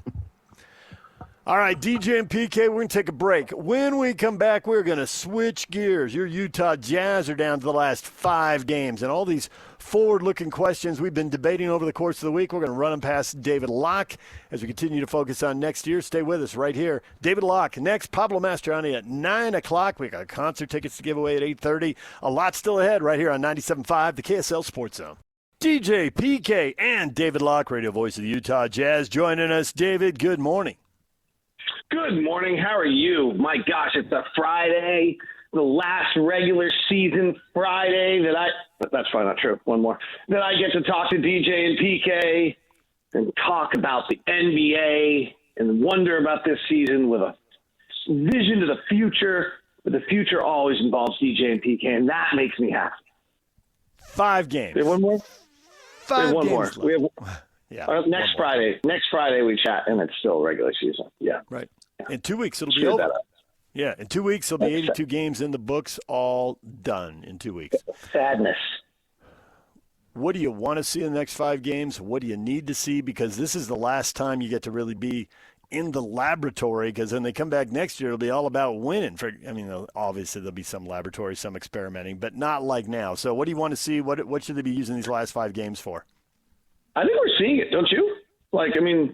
Cody Williams had 9 assists the other day. They've opened up Bryce Sensabaugh to all sorts of opportunities and playing. And I thought Will made a really good point that, these guys have taken the opportunity, but they haven't, gotten outside of the game. They still have 30 assists a game, and they still are playing hard. And they aren't kind of hijacking the game in some way. And then Kyle's development has been really, really good recently. I think he's learning when he can do things and when he can't do things, and what matchups he can take advantage of in what fashion, and how to bring. I think he's brought back some of his Duke game that he kind of lost early on. So no, I think we're seeing exactly what you'd want to see right now. It's really, a lot. I get asked all the time by people like, "Oh gosh, is it hard to go to work?" No, it's not hard at all. Actually, super fun still, and it's been really interesting. Yeah, I would agree with that. Just watching these young guys, how much do you think that they can develop the confidence that can aid them throughout their summer workouts? And so they go into next season, whichever level, whether it's the second season, third season, depending on who they are, that will think that they will, because they played so well here down the stretch, that they would be strengthened by their confidence and expect a higher level out of themselves next season. Yeah, and I think what all 3 of those guys we just talked about have done things. You say Cody. Cody had 0 confidence 2 months ago, right? He hadn't really done anything well yet in the NBA. Okay, well, now Cody's kind of okay, I've got a little midi game. I've actually figured out how to get to the rim, learning how to defend. I can play off 1 foot. Actually, my handle's getting better. Okay, so if I go to the offseason and work on my handle and work on my shooting, and I add those 2 things – while improving these other things, I actually have something I can build up. Where, 2 months ago, frankly, Cody's going to the offseason probably without even a foundation by which he believes he can build up. You have pointed out correctly that everything will be different next year. You'll be trying to win. Teams will come in with a different attitude. The bar will be raised multiple levels on some of these young guys. In one regard, though, the one place it could be easier, will it be a little easier to defend next year when you're playing with multiple 7-footers on the court with you at the same time? Whereas these guys now, when they get beat, there's no guarantee there's any rim protection. Likely there's no rim protection at all. How much will that get easier for them? And will they look different? I think I think it's a really worthwhile conversation. So if I can take even wider than maybe you did, because you got very narrow there. Mm-hmm. So on one level right now, this is the easiest job in the NBA. You get to go play every night, and no one gives a crap if you win or not. Yeah. Right? That's the easiest job in the world. And so you miss a rotation, you force a shot, you do something, no one's really that upset about it. Will can sit there and be turn to the bench and be grumbly or this or that. But really no one cares. It's not 94-94 with 8 minutes left in the fourth quarter against the Houston Rockets with a battle for the 4th playoff position, and you just decide to hijack a possession and the angst. That's different. So this is, in one level, we can talk about how this is super hard because you're, fighting some instinct and things like that. But this is the easiest job in the world right now. The second part of this is that when you're good, Will had a great comment the other day, which was that after the 7th guy in the rotation, what you're really looking for is players to fit specific needs to your roster. And so what you're really doing is by the time you become the 7th player or below on the rotation, we're narrowing your focus. We need this out of you, not all of it. Right now, Kyle and Bryce and Ace and Cody get to do all of it. They get to try everything right now. And it's fine, because if they screw it up, we don't care, which is great. Perfect developmental environment. Next year, other than Ace, the other 3 are going to be 7 or below in rotation, I think. And so you're narrowing their focus into something very specific that you want out of them every night, and anything else you get is gravy. And so to your point, whether it's defense or something else, that's where life changes the most. Is like, hey, you're coming in the game and your job is to defend this guy for 5 minutes and move the basketball, hit a corner three. Your job is to play 5-out offense against their smaller team, run the offensive through you, get an assist or two, maybe draw a foul and not get beat too bad defensively. And we're going to keep you, in case Kyle, maybe we're going to keep you off their best offensive player. So you don't get exposed defensively. And frankly, the other one I would say is when you're 7 or below in a rotation, it's on the coach to make sure that you don't look bad. And so my example of that is, remember Raul Neto? Yeah. Raul Neto always had a great plus minus.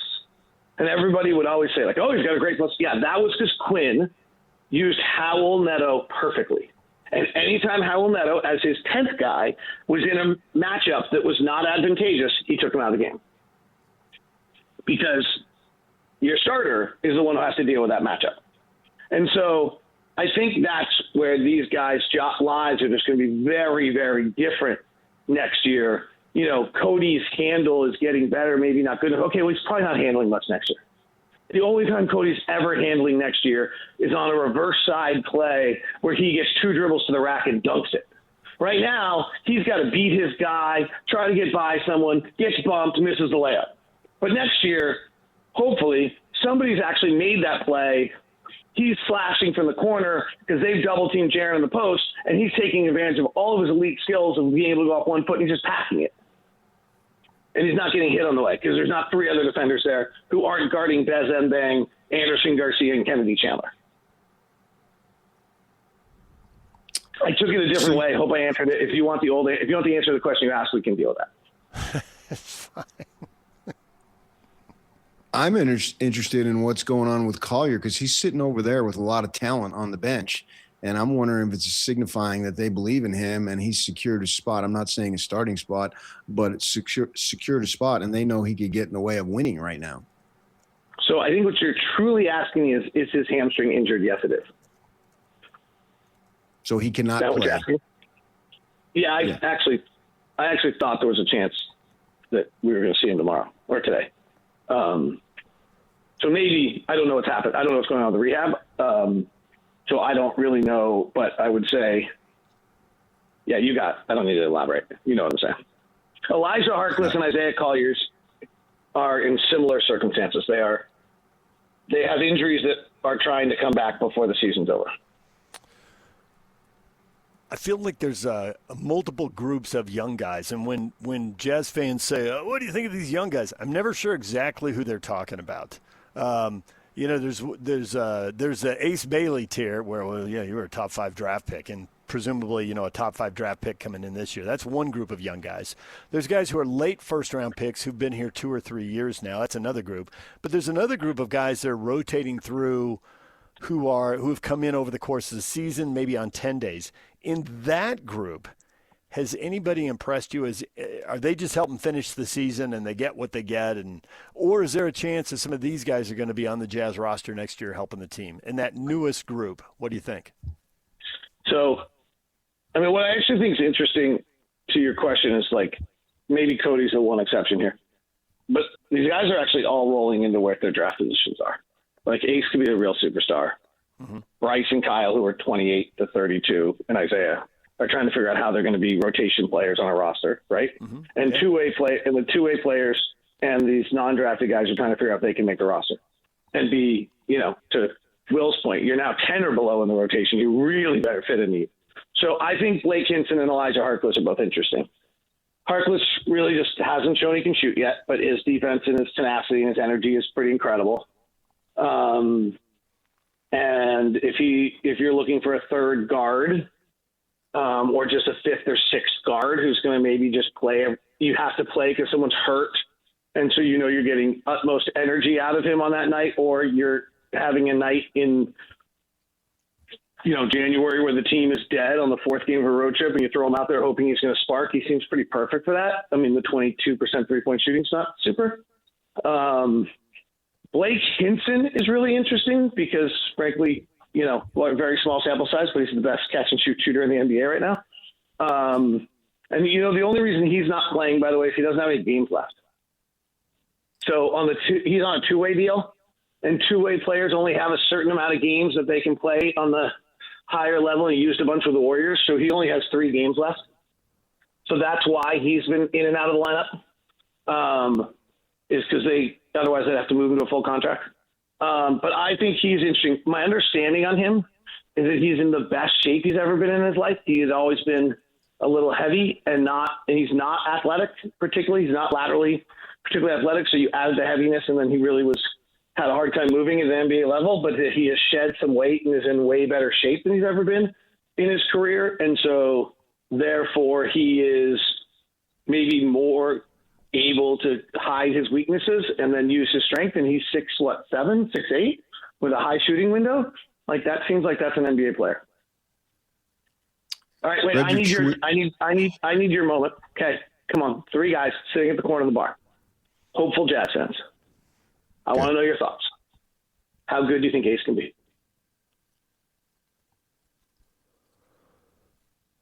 When, I guess, is the question. I think he'll be good. He'll be really good these next 3 years, but he's still young and learning, and there'll be older players to defer to in terms of, Markkanen and Jackson, right?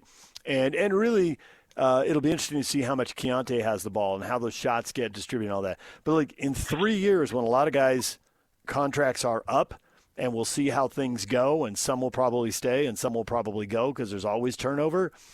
But, like, will it be his team in, let's see, be 27, 20, 29. So in 2030, we get to the new decade, is it his team? Is he an all-star at that point? Is he all-NBA? I think there's a high ceiling there. It'll be super interesting to see how much of that he can get to, but I want to see it. I want to see it. It could be really good. It could be really good. Better than Gordon Hayward was at his best. So he's all-star? Yeah. Yes. Yeah. I mean, I think, I'm over the moon right now. I mean, I'm sure there's some psychology of keeping hope, right? Like, but I was at dinner with a guy who played in the league for a long time last night, and we were watching some of his highlights, and like the movie he had on Evan Mobley the other night. I said, like, how many guys in the league? He's like 9, 10. Yeah. And the pull-up jumper on the right side against Denver. We watched that. And I asked him how many, and he was like 10 guys. He's like, there's only 10 guys in the league who can do that. Like, I'll tell you what, I think he's the go-to guy by February next year. Ooh, that was what I was about to over bring Jaren up. Jackson. Yeah, I was about to Jaren bring that Jackson's up. not good. Jaren Jackson's not a good one-on-one player late in games. He's a great player, but go look at his data. I mean, I've not watched him every night. Like, let's be fair, but like, go look at his data. Like, he's not good like that. David, I know you got to run. We're going to let you go. I just saw the clock and I'm rushing to put on shoes. So yes. We will pick up this conversation later. We'll talk to you again next week. Thanks, David. There's David Locke, radio voice of the Utah Jazz. I know what he's getting at, PK, and you see this. If it goes in a steady progression, you can see how he's getting better and he's getting a bigger role in his second, his third, his fourth year in the role in the NBA. But what if his role changes because he just turns out to be the rocket ship, right? He's Artemis, baby, straight to the moon. Forget this kind of stuff, right? This would be normal, and this could be really good. But best case scenario, if everything goes right, then it's. Well, that means Will Hardy his job has just compounded by about 10 times because you got Keontae George going into a contract and he's had shots. He's proven it at a Jazz level, not at a winning level. Markkanen saying, wait a second, I've been the guy here for 4 years, and I've slogged through all this losing. Now we're winning, and I got to defer to a 20-year-old. And you got Jaren Jackson. I'm a 3-time All-Star here, guys. And then depending on who else you bring in, that becomes so fascinating to me to see how everything fits and how the coaching staff is going to manage all that stuff. That just means that The job is 10 times tougher. And that's what I talked about with Riley Jensen last week. And how do you handle it from the psychological standpoint? Because if you're winning and you complain, you look like a fool. Scottie Pippen has never lived down looked worse. going out of the worse. game because the shot wasn't going to go to him on a shot that was made to win the game. He looks like a pouting fool doing that, and he has to answer for that for the rest of his career. So you don't want to be whining while the team is winning, but how does it figure and how does it play out if by February Ace Bailey, a 20-year-old, is the go-to guy and you're winning? Man, that would just be incredible. And then how are you going to manage all these egos that are involved? Because they're all hooping and hollering now on the bench when one of these guys who isn't a threat to them does something really well. Well, how about if they're a threat to their individual statistics, which then is a threat to your money? How do you handle all that? So there's that, for sure. I think there's one example in Jazz history that if the Jazz are fortunate, because I think the problem solved itself for Quinn Snyder. And we can get to that. And then also it depends if Ace is really capable of doing this. There's one skill that Ron Boone talks about all the time, and I think he talks about it all the time because of what you just said, and it's the thing that Ace can do that can fix it for everybody, and we'll get to those two things next. Plus, we're giving away concert tickets next. Stick around right here on 97.5, the KSL Sports Zone. This is Jake Scott and Ben Anderson. You have the box score in front of you? I do. How many minutes did Kyle Filipowski play? Phil played 24 minutes. How many minutes did James Harden play? 39 minutes. It's not a good sign. You're in Salt Lake City. The Jazz are not trying to win. That's exactly why the Jazz made the trade they did. The Donovan Mitchell trade of knowing you're only going to last so long in the playoffs. You just didn't know how far it was going to take you, but you knew it was not going to take you to a championship, which Jazz fans will remember. And it's actually a type of pain that when you're not experiencing it, you might forget about it. But it's this is not going to end the way you want it to, but I guess you'll just watch the playoffs as long as they last. And they said, we want to actually raise the ceiling to a point where maybe there's a championship, and the pain to get there is going to be significant, and that's what these 4 years have been, and it is. I was always in the camp of you either do it or don't, and they went into the rebuild, which I think will eventually pay off. Catch Jake and Ben weekdays from 10 to noon on 97.5, the KSL Sports Zone. DJ and PK, it's a Live Nation Friday. Caller 12 right now, 801-575-ZONE. Win a pair of tickets to see the Black Crowes with special guest Whiskey Myers at Utah First Credit Union Amphitheater on August 13th. Caller 12 right now, 801-575-ZONE. Good luck. We just had David Locke on, and he brought up at the end of the segment, he said, what do you think the future is for Ace Bailey? And there is a possibility that Ace gets better here over the next 2, 3, 4, 5 years and is ready to take over the team. Locke brought up the possibility, what if everything goes right? And he is the go-to guy as early as the middle of next season. Of course, then David had to leave and go to shoot around for the Jazz Rocket game tonight. So PK and I were debating this, and PK had brought this up earlier when I was out last week about, well, how does Will Hardy, juggle all the egos, right? There are established veterans who have scored 20, 25 points a game in this league, and all of a sudden they're going to defer to this guy? How is that going to work? Well, there are multiple answers to this question, and we don't know what it's going to be. That's why it's so fascinating. One option is it's not going to work. There's going to be chaos, right? That'd be the worst. That'd be the worst case scenario right there. That's door number one. These are like the 3 doors Keontae George had to walk through last year. So door number one is chaos, and everything goes sideways, right? Door number 2 is the Donovan Mitchell plan. If you remember when Donovan Mitchell came in, he started off, he played a lot, he shot a lot, he had multiple games, I called it up during the break. He was 1 for 7 from the floor in his second game, and in his third game, and in his fifth game, and in between he had a 7 for 20. And a couple weeks later, he went 3 for 21 in Philadelphia. And we were talking about it like, there were veterans on that team. They'd been in the playoffs the year before, and Gordon Hayward had left, but a lot of the team was still there. It's like, it looked weird. Like, we know there are players who are more productive than him, but there also doesn't seem to be any kind of, like, revolt. Everyone seems to be kind of going with the flow, even if the flow is this rookie shooting 14% tonight. and he's getting 21 shots. And I did a story on it, PK, and I'll never forget this. It was such a great answer. Oh, you know, you've done this a million times. The locker room's open before the game, and you can get whatever player happens to be in there. And a lot of times there aren't very many players in there. They're back in the training room where you can't go. And so when I went in to talk to players, I wanted to talk to some of the veterans who'd been on the team and been with the team for 2 or 3 years, and none of them were available. And the guy who was there was Thabo Cephalosha. So I don't know him. I go up to him. And, you know, when you've never talked to somebody before and there's no relationship and you ask this thing about team dynamics, you don't really know what you're going to get or how it's going to go. And I said, he's 1 for 7 multiple games. He's 3 for 21. But everyone, like, the offense just keeps moving when he's like 3 for 16 and give him the ball and he misses 3 for 17. But it's not like guys are quitting at the defensive end or guys aren't trying to rebound it. Everything looks right, even though this is going on.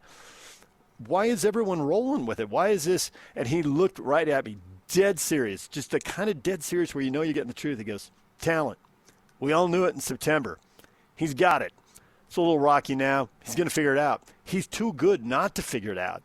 He is really good. And everybody in the locker room knows it, and that's why we're rolling with this right now. Now, that's how it worked that year. Could it work this again? And, you know, what if they have a number 1 pick, and if it's a DeBonce or somebody going through this? That's like door number 2. And door number 3, which is probably the best door, which probably won't happen, but it could. Door number 3, Ron Boone always says, the last thing most, and now this is different because kids develop so much younger and they play so much more basketball now, but there's still some truth in it, whereas there was a lot of truth in Ron's era. But it's like, when do you learn to pass off the dribble? And Booner says for so many players, that's the last thing a good offensive player adds to his arsenal, that adds to his bag of tricks. Learn to pass off the dribble. You pump fake someone on a perimeter, you get rid of that defender, you're driving.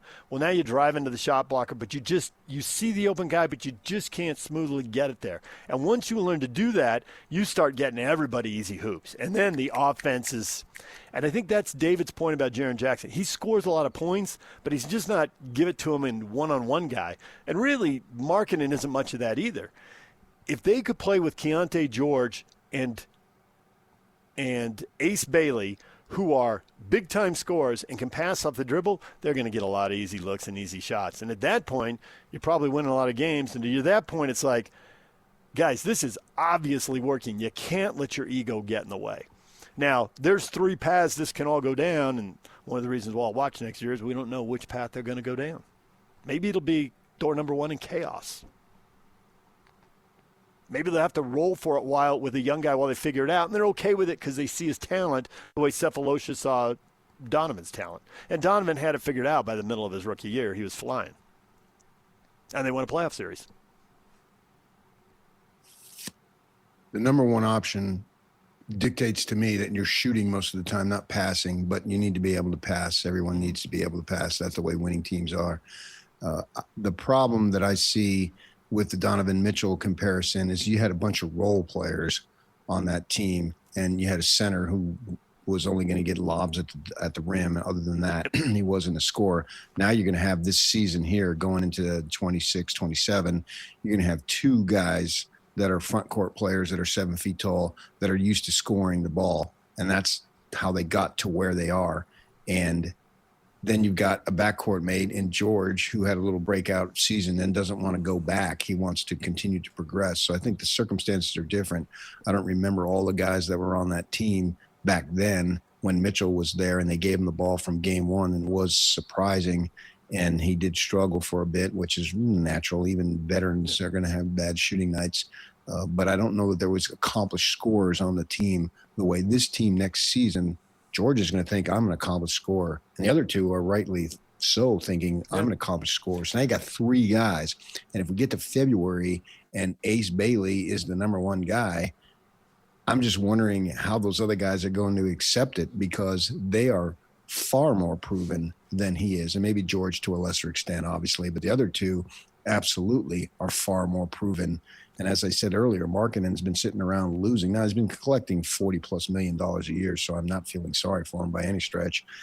And he clearly is the number 1 option, and he gets the ball, and he's looking to shoot every single time, as he should. Now, how are they going to handle that if it's changed? And it should change because they're going to have a far more balanced team than they've had since the time that Markkanen first arrived after the trade. It has to come together. Training camp is going to be important, and there might be a little bit of stumble early as they try to figure it out. And if I remember that, go back and check this, when LeBron first went to the Heat, I think they had a little bit of a struggle through the first 15, 20 games.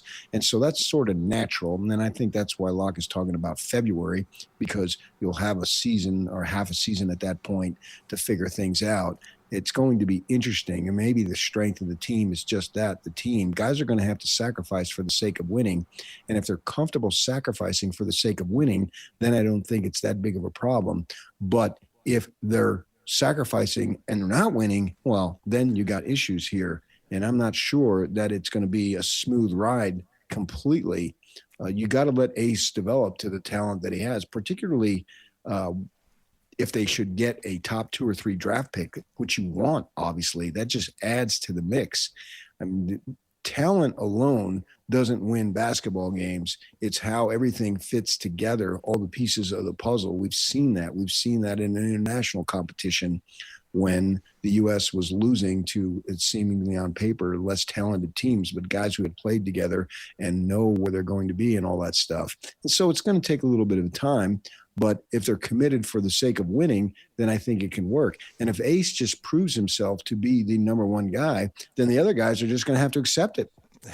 Yes, right.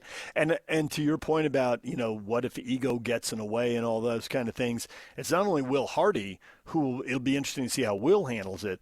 It'll be interesting to see how the front office handles it. Because if they're guys who just don't fit, the most talent doesn't necessarily fit. Man, the bad boy Pistons 30 years ago went through that. They had to make a trade, and they decided, with Dantley. And so they were close, but they had to tweak it. So they had to trade a starter. They had to trade a big name, a high-profile guy who was accomplished. So I think that it'll be interesting to see if they're struggling, but they have a strong vision for where it needs to go, if they're people who don't get it on board. Because once you're winning and the train's going there, then I think it's easier for people to buy in and get on board. It's easier for the agent to call and say, dude, I know you're losing your mind, and I get it, but when you need to complain, call me and complain. That's why you pay me. Don't be taking it to the media. Don't be sitting on the bench with a bad look on your face. Don't let the shoulders sag when, you don't get the shot. Save it all, call me after the game. That's where you blow off the steam. If they have the vision, though, and it's not quite there yet, that's, I think, when stuff can really get messy. When it's like, hey, you got to stay bought in. We got the vision. We know where we're going. We're betting on these young guys. That's where it can be hard for veterans to buy in. And you're right about Markkanen. And we can go back and look at that team. I don't think that Donovan Mitchell team had anybody like Markkanen, 25 points a game, able to fill it up. So it was different. I mean, Cephalosha was on his whatever team, and it was a great quote. Role player. But he's a role player, right? And so he knows on a bad team I can start, on a good team I come off the bench and I play 20 minutes or whatever. And it's not the same thing. The players can see the same thing, but he's already viewing himself in the group one way, whereas obviously Jackson and Markkanen are more accomplished and are going to see themselves a different way. Yeah, and as I said earlier, it's fun to watch the guys on the bench get all excited when somebody who is absolutely no threat to their FGAs. Right. Yeah. And they go nuts on the bench, and they're having a great time over there. And George and everybody, Jaren Jackson stands up when one of these no-name dudes that goes and does something spectacular. Right. Because, I mean, these guys, they're in the league. We go put them on a college team. We go put them on the rec team. They would just be dominant like crazy, right? So they've got talent. They just don't have the top level talent, but they got talent. And so they're capable of doing some remarkable things on a limited basis, right? And when they do them, the whole bench erupts. Yeah, because none of these guys are a threat to them. They're not a threat to their playing time. They stand no threat to their roster spots, no threat to their shot attempts. And so, yeah, they're going to revel in it. It's like the coach of Michigan, his kid is buried on the bench, and they were kicking the crap out of Tennessee the other day, and he hits a three from the opposite corner, and they acted like it was the kid Mullins who hit the three for UConn, right? They were just jumping up and down like crazy, right? Because he's no threat to them. And so, sure, they're going to root for them. We see it all the time, particularly in the college level. Some kid, whether he's the coach's kid or somebody just buried at the end of the bench to walk on, who's popular, gets in the game because he's no threat to them, and they go nuts. What's going to happen? We'll find out next year when Markkanen and Jackson are sitting down, and if Ace Bailey does one of his incredible athletic feats that he's capable of doing, do they jump up and down? Or do they just sit there? I'm real interested to see how that is, because we know they go nuts now because these guys aren't threats to them. So it's going to be a fascinating storyline to watch develop. I'm going to take it from the positive, because I'm going to take it from Markkanen, who's going to look at, hey, I'm still getting close to $50 million. So no one's taking my money away. So that's one thing. And I've already made just outrageous amounts of money. I can buy Finland if I wanted to.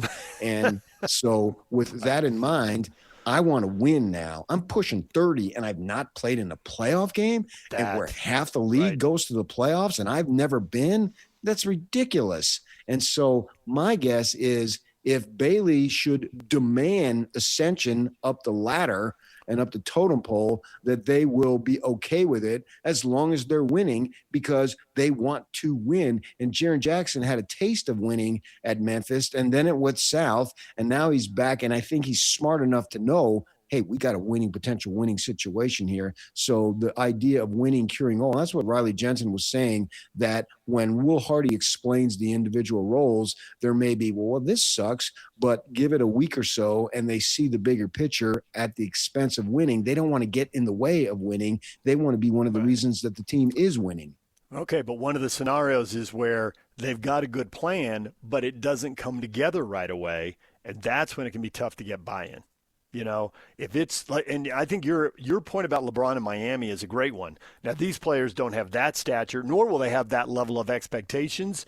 But I think the chemistry issues are, there's a vision, but the product doesn't match the vision the first half of the season.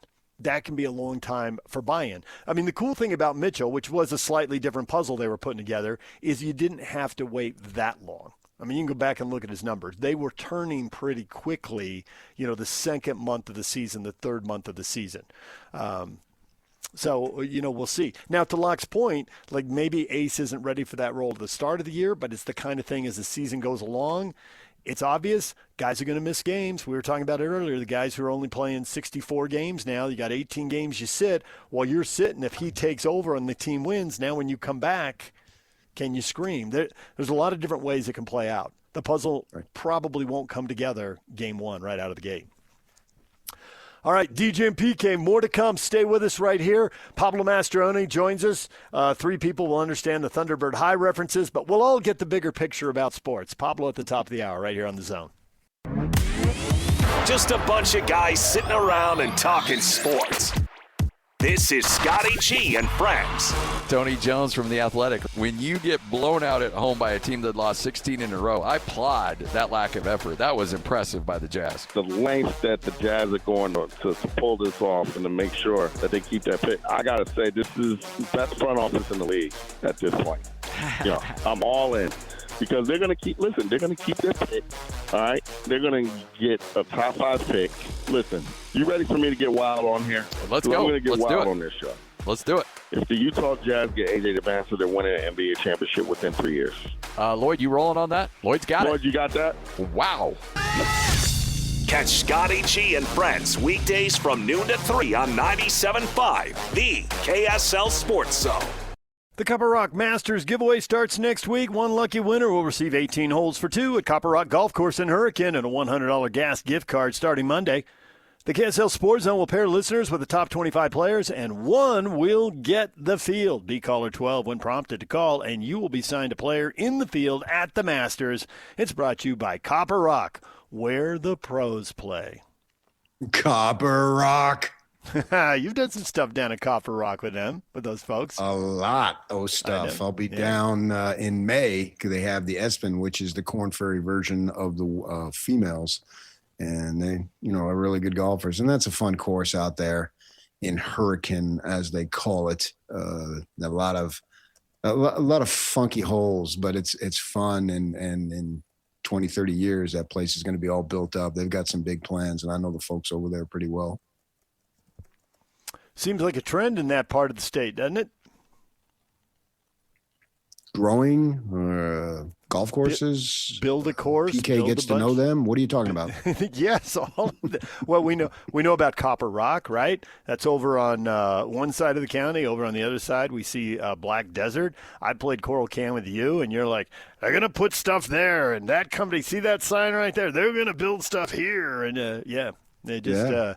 More golf courses and more developments and some pretty cool stuff down there. It's got a rep. There's is it Nexus? What is the word? There's this there's a whole synergy being built up in the community with all of these. Is this one great? Is that one great? And pretty soon people want to play all of them so they can compare and figure out their favorite hole or their favorite 9 or their favorite 18. There's tons of golf. Yeah, people coming from all over the place. And you already had that with, obviously, with Zion. People go all over the world to visit there. And obviously you have an opportunity to sample St. George. And then with the Black Desert tournaments being on the Golf Channel, people saw the Red Rock, and it's exploding now. Is that good? Is that bad? It depends on your opinion, I guess. Yeah, that's true for sure. Yeah, there's definitely people. I'm here. Pull up the gates. We don't need any more of this. And the issue with water and golf courses and all that kind of stuff. That'll all be sorted out. I love it when I hear someone who goes down and plays in the area for the first time, PK, because it's like the views are like, the views at Ledges are awesome. The views at Sky Mountain are awesome. It's like, I don't know how you can mess up the views there. The views they got a 9-hole course in the middle of the town. And I mean, like the first, 5, 6 holes. I mean, the Red Rock's just towering over you. It's one of a kind. Some places, the Red Rock's over there in the distance, and other places is like, man, if I pull it, I'm going to ping that rock.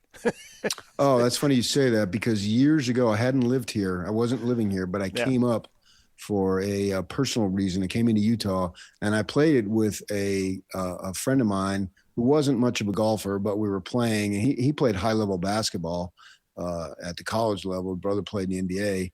And he yanked one off. It's like the 4th, 5th hole, and it's a massive red rock. And he just nailed that thing dead on, about 100 miles an hour. I thought we were going to have some type of geological shift right there. I thought we were going to see a crack in that massive red boulder that was off to the left, way off to the left, because he really pulled it. And I remember thinking, oh my gosh, where's that thing going? Is it going to ruin the natural setting of the environment? And we laughed about it big time, because I think it ricocheted off of that. But yeah, the views, St. George is really just, the St. George area obviously is a stunning area. My first time through it is like, wow, this is really an amazing place. I can't put my finger on any other place that I've been. And I haven't been in a lot of places. I've never been to Europe. I've never been to South America. I've never been to Africa, blah, blah, blah. The list goes on and on. That I don't think I've seen a place like this. This would be cool. It would be cool if one day I could live there. And who knows, maybe it'll happen. One day. One day. What day would you like to pick? Well, in the distance. Not right now. How far I'm in the very happy distance? where I'm at. April 3rd, 2026, way out then? No. I'm talking about living there 24/7. Not just here, not just there. I mean, come on. Yeah, I dip in and out a couple of times a year, maybe, to the angst of some people. But yeah, it's okay. Yeah, that when you're playing number one, and you see that big shot, that big rock guarding the left side of the green at Red Hills, where I've only played one time. And the people I was playing with had played there before, and they told me, all right, now the pin's back today, and that rock, you can't go for it. And so I pulled it, it hit it, and it bounced all the way across the fairway into the rough on the right side. And I pitched up and actually had a par putt. And, of course, I choked like a dog from 10 feet. But, what are you going to do? What are you tap in, bogey, take your medicine and move on. Could have been worse, I suppose. Once it hits the rock, you don't know where the ball's going. Very popular place, St. George's now, with the spring breaks starting to hit for the high school districts and grade schools. When our kids were little, my wife was down there for a tournament, and I had to work, and I wasn't there, and she came back, and they had stories and all that kind of stuff. And then 20 years later, we're going there on vacation as empty nesters, and she's like, "Whoa, St. George has grown up. This is not what I remember. This wasn't here. I don't remember this being here." I'm like, "It's because it wasn't here." It's 20 years later. Sure. The place has boomed. I don't remember any of this. You can't. It wasn't here yet. All right, we got to take a break. When we come back, Pablo Mastroeni, RSL, off to a great start. 10 points in the first 5 games. Can they keep it rolling at home against Sporting Kansas City? And everything you were just talking about with the Jazz kind of applies to Pablo. This is just the nature of team sports. The guys who've been playing who've won, and they're guys who've been sitting and they're injured and they're older and they're more accomplished, and now he's got to merge it. Do you sit guys when they're playing well, but do you sit guys who are accomplished? You can't start 18 guys. What's Pablo going to do? We'll find out next. Stay with us. DJ and PK, it's 97.5 The Zone. We're brought to you in part by My Hearing Centers, and you can join Scotty G Tuesday from noon to 3 at My Hearing Centers at 8941 South, 700 East in Sandy. DJ and PK, time to welcome in Pablo Mastroeni, RSL head coach. Sporting Kansas City coming to town Saturday afternoon, 2:30 start, an unusual start. Pablo, good morning. Good morning, guys. Pablo, are you a creature of habit? With all these 7, 7:30, and 8 o'clock games, does a 2:30 game totally throw you, or is this the best thing ever? It's warmer, and, hey, you'll have a Saturday night to watch film and obsess about the game. There you go. No, I think you just got to roll with the punches, DJ. And if it's a 2 o'clock game, we'll be ready for it. You know, we train at 11 today, so we have more than 24 hours of recovery. So it shouldn't affect it. If nothing else, it should be a beautiful day. So you had a couple of weeks of recovery because you haven't played. What do the sports science people tell you about how to keep the guys in condition? Yeah, so obviously, they monitor the loads, and so we brought down the loads a little bit, and we're really cognizant. And the other part too is the cognitive load, right? So the brain loads, how much they're using, and using it both as a week to where we can stay sharp and minimize the amount of time we're on the field and minimize the amount of information we're giving them, so that they're fresh. And so now this week, these last couple of days, we've kind of ramped it up a little bit more in lieu of the game, but. Those guys are front and center and kind of dictate the physical and at times the cognitive load of the group. And all that work you'll just repeat, because now you're off next week. The game that people might see on a schedule for Seattle is not there. They've moved it to September, apparently because were you told, is that because of Seattle's field? They put grass over the turf in preparation for a World Cup, so they want to stay off it a little bit? Is that the deal? That's what I was told as well. And again, these things are always like the change of times on game day, moving games. One of the things that you have to be is adaptable, and I think if those things really move your emotional state, then you're probably not focusing on the right things. And so for us, it's really about, we're going to have a inter squad scrimmage here at the stadium next Friday, to get the guys as close to a game as we can do that with a little bit of pressure. And, so that should be good. But yeah, there's just a ton of adapting, especially in a year where the U.S. is hosting the World Cup. You have all these people that are experts in various fields, as you just alluded to, and with the cognitive and the physical and all that stuff, and they can get you to where you need to be in terms of what the team is as far as their mental and physical state. But there's this one thing that I don't know that you can have an expert on, and before the break, you guys had momentum, and now you want to continue the momentum. And I'm not sure there's a guy with a doctorate, a lady with a doctorate, who can tell you how to keep the momentum. That's a tricky, funny thing, but we all know when teams have it, and we know when they don't have it. So how are you going to get them to continue to have it? Because obviously you have had it. Yeah, no, I think, that's a great question. And obviously I don't have the answer to that. But what I will say is the way that I always think about performance is that Saturday is not an isolated event, in that the preparation from Monday to Friday is critical in preparing the body, the mind, and the spirit to really attack Saturday in a way that you're playing from flow, right? So if you do all those things right leading up to game day, you're not overthinking and get this paralysis by analysis that will actually stop momentum. So the flow state is the state where momentum carries on from an individual perspective that hopefully transmits itself to the collective. And so what I've seen this week, again, is a very similar progression, a very similar mindset and execution of a group of guys that I've seen in the previous 3 or 4 games. And so from that perspective, I think we do have momentum. And now it's about executing that momentum on game day against a really good attacking group in SKC. You almost went Eminem there. Lose yourself in the moment, right? State of flow. That's exactly it. Look at you go. Unreal, Pablo. Just unreal. I had a coach, and it was a basketball coach, who said if you're going to – he didn't use the word flow, but he was getting at what you were getting at. He said you have to lose yourself in the game. That's what he said. All the ego goes away. Lose yourself in the game. And it was high school coaches, JV basketball, and he said it starts at the defensive end. If you're focused on everything you have to do and you're giving maximum effort, then when you get the ball, you're in the game, as opposed to like, I finally got the ball. Now I need to make a shot. You know, that's just gonna be a turnover. That's gonna be a disaster. And so, do you talk to your guys about that? Even attack-minded offensive guys, Diego Luna, Victor Olatunji, whoever, Xavier Gozo, any of these attack-minded guys. Lose yourself in the game defensively, that's where it all starts? Yeah, no, I think that's a great point. And I talked to all those guys. And I think what we've seen this year is guys like Morgan and Serge winning the ball lower and even goes. And then 4 or 5 passes later, it's in the back of the net. So our attacking transition has been really good. So it's been a lot easier to kind of harp on that. Everyone commits to defending when we don't have the ball, right? We have 11 defenders. And then when we win the ball, it's like you're saying, it's like now guys are interpreting space and time against their opponents from a place of flow. There's not an organized defense to kind of break down. Everyone's their back line scrambling. We're running forward. Guys are passing and looking, and it's a really beautiful thing. And so I think with a bit of success that we've had in our attacking transition, it's made it a lot easier to convince these guys that everyone is a defender when we don't have the ball. When things are going well, as they have been, how much do you focus on the team internally as opposed to the opponent?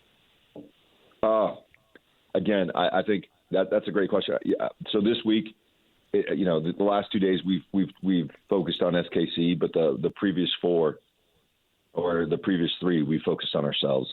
And I think for us, with the group that we have and the bit of momentum that we have, the onus is on us to be a better version of ourselves than we were against San Diego away from home, right? And I think that's our challenge because San Diego's a really good team. SKC's a really good team. And so for us, it's always about sharpening our knives, understanding the way we want to play and doing it better week to week. This week we talked a little bit about the build phase where we struggled a little bit against San Diego. So we spent some time in trying to fine-tune some actions and clarify some decision making for the guys to make it easier for them and why we're doing it. Why are these actions preferable against this type of shape and just kind of get into that. And so I think it's really important for us to continue to be a better version of ourselves whilst taking into consideration that we have an opponent that might play a different shape and here are the little tweaks that we can make. But overall, what we don't want to do is make our opponents the focal point, because I think in a long season like this and we want to be a top team, we've got to continue to improve, whether we're winning games or tying games or in a good way. The onus is on us to continue to improve. We keep seeing these themes come up over and over again. Different sports, different leagues, Pablo. You probably don't have time to follow the Utah Mammoth hockey team, but they have a really good young player, Logan Cooley, very exciting, goal scorer, fans love him. And he's going down the ice, and he gets hit, and he hits his knee, and it kind of wraps around the goal, and it looked brutal. He was out a long period of time. And the team played well while he was out, and then he had to come back and bring what he brings because he's really good, but he's also got to fit in the group, and they got to keep rolling. And we've been talking about the Jazz, how they have to integrate these new guys, and veterans may have to make space for these new guys who are going to demand the ball more because these young guys are really good. You have young guys who are really good who've moved veterans aside. You've played multiple teenagers this year who scored goals. Xavier Gozo's probably at the top of the list, but Aiden Hazarkani also, and there are other guys who played. And you also have to integrate guys back in who've been injured like Cooley. How are you juggling this? You only get to start 11 guys this week. You've already started 17. They've produced and you're rolling, and you haven't started Luna and Olatunji, who were automatic starters a year ago. They'd be starters 18 and 19. What are you going to do, Pablo? How do you handle this? Yeah, so I think it's been really interesting, and I think that's been the most interesting aspect of this year from a coaching perspective is that you don't anticipate the young guys to do so well right? You expect them to hold their own, but really these guys are making a difference, right? Gozo's making a big difference. You got Aiden Herzakani, who scored a couple goals. You got Sergi Solans, who scored a couple goals. So you got guys that are producing that we weren't counting on before the season started. In other words, we didn't say that these guys are going to score goals. We just thought these guys are going to get minutes, and let's see what they do with it. But they've taken it and they've run, and so. What I found myself, in particular yesterday, is having probably 5 or 6 conversations with players, and younger and older, and really just being really transparent about and putting the team first, right? And doing that. And I say this all the time. It's more art than it is science, and it's really empathizing with the individual that's sitting in front of you and what he might be going through. And I've had the luxury of being pretty much every player in this locker room, which is the youngest player to the captain and guys that are going to the World Cup. And so I feel like with every player I can kind of connect and kind of empathize with them as we start the conversation. But it's been really difficult. But the great thing is when the team's in a good way, they understand that the team's the most important thing. Having these conversations with the team not doing well, that's a whole different game, but everyone received the what you'd perceive as not so good news and good news in a really positive way. And I think that the onus is on me to be completely transparent and make sure that I'm always doing things to put the team first. Wouldn't the success of literal teenagers energize the team? Yes, they do. They do. I mean, their youthful presence alone is energizing to the team, and it's energizing to the staff. And from an attacking perspective, these young players aren't jaded, right? So they don't know what difficulties are in a professional career yet. So they're trying things that most guys don't try. And I know, DJ, you were at a training session and you saw Aiden turn someone on the end line. Most players don't even attempt that because the risk reward isn't great enough, and you probably turn the ball over and your team has to defend. But Aiden didn't think twice about it and skinned some guy on the line and created a goal scoring opportunity. And that's what the youth do, is they bring a bunch of belief and they bring a lot of positivity, like you're saying, PK. And it's been a fantastic blend of having experienced players, like Hoffa and Jake Ladd and Morgan, and then having the youth, Luca, Moisa, Sergi, Aiden Herzakani, Gozo. These guys are just, playing off the cuff. And I think that's what's making us a really good team and also an exciting team where we have a good blend of both. I'm wondering how much you compliment the guys who have this team-first attitude when it's difficult, and how much you compliment them in front of the group, which I would think would be an even more powerful compliment than complimenting them one-on-one. And the guy I'm thinking about in particular is Philip Quinton, because you acquired him, you played him some, and he played in multiple positions, very helpful, but you brought in some new guys to that position. And when you brought him in, and especially given their age and experience, I was like, well, I think Yedlin is the starter at the place that Philip would play, but I'm not even sure he's the backup. I asked somebody about him, is he the third-string guy? And they're like, I think he's the fourth-string guy. Sure enough, you have 3 injuries. He has to play, and now he's got a couple assists. And I wouldn't say that you're winning because of him, but you are winning with him. Correct. And he could certainly sink the ship if he was messing up, but he's where he's supposed to be when he's supposed to be there, and you're getting wins. So how do you handle that conversation with him, both in the group and individually? Well, to be fair, I think when things are going well, I try to stay away, DJ. I don't try to get involved and I just let it play out. He's obviously in a good headspace because he's performing week in and week out in a really, really good way. He's training really well. He's playing really well at the weekends. And so I think the last thing you want to do is overinflate an ego or make him doubt by saying something, because oftentimes as coaches we don't understand that what we might perceive as like a positive, hey, good job, or whatever it is, it might be taken a little bit differently, or and so I think when he's in a good way, just let him go. I think if he's stumbling a little bit, that's where it's always positive and saying, hey, let's go, you got this, bud, you've been doing great. But Philip has really been really bright, and a little bit like it was in 2024 when he joined the group and had a run of play, and a lot of it came from injury as well. And now he stakes a claim in the position, and now it's going to be, competition. And I think that's what makes us a unique team as well this year, different from last year, where we have players now performing at really high levels, regardless of what position they're playing. And I think that's what we need to be a top caliber team. coaches, as you say, the head coach has to deliver maybe unpleasant, bad, negative news, whatever it might be, because he has to tell them the truth, and they need to hear it from the head coach. Assistant coaches, I've heard to me over the years in the various sports that they're almost like counselors in terms of they have a different role and they can communicate differently with the player, whereas the head coach has to be straight. Do you have that in your staff? Yes, no, that's a great point, PK. We have a great staff, and I think certain players tend to lean on certain coaches, right? The guys that they have connections to, and it happened this week a couple times where players were kind of nervous about maybe their position within the team, and Jamal says, Jamal had reached out to me and said, hey, there's a couple guys that are nervous about it. And so obviously I pulled the guys aside and I just kind of, acquiesced or not acquiesced, but allayed their fears, and just had a little conversation. And so I think the one thing that they can do is kind of reinforce, the message, but reinforce it in a way that it's a lot more palatable, a lot more empathetic, which I feel I am empathetic when I'm talking about it, but it's also good to hear it from somebody else because they want to make sure that what I said was aligned with the rest of the coaching staff to make sure that we're all speaking from the same hymn sheet. So it's a really important role, and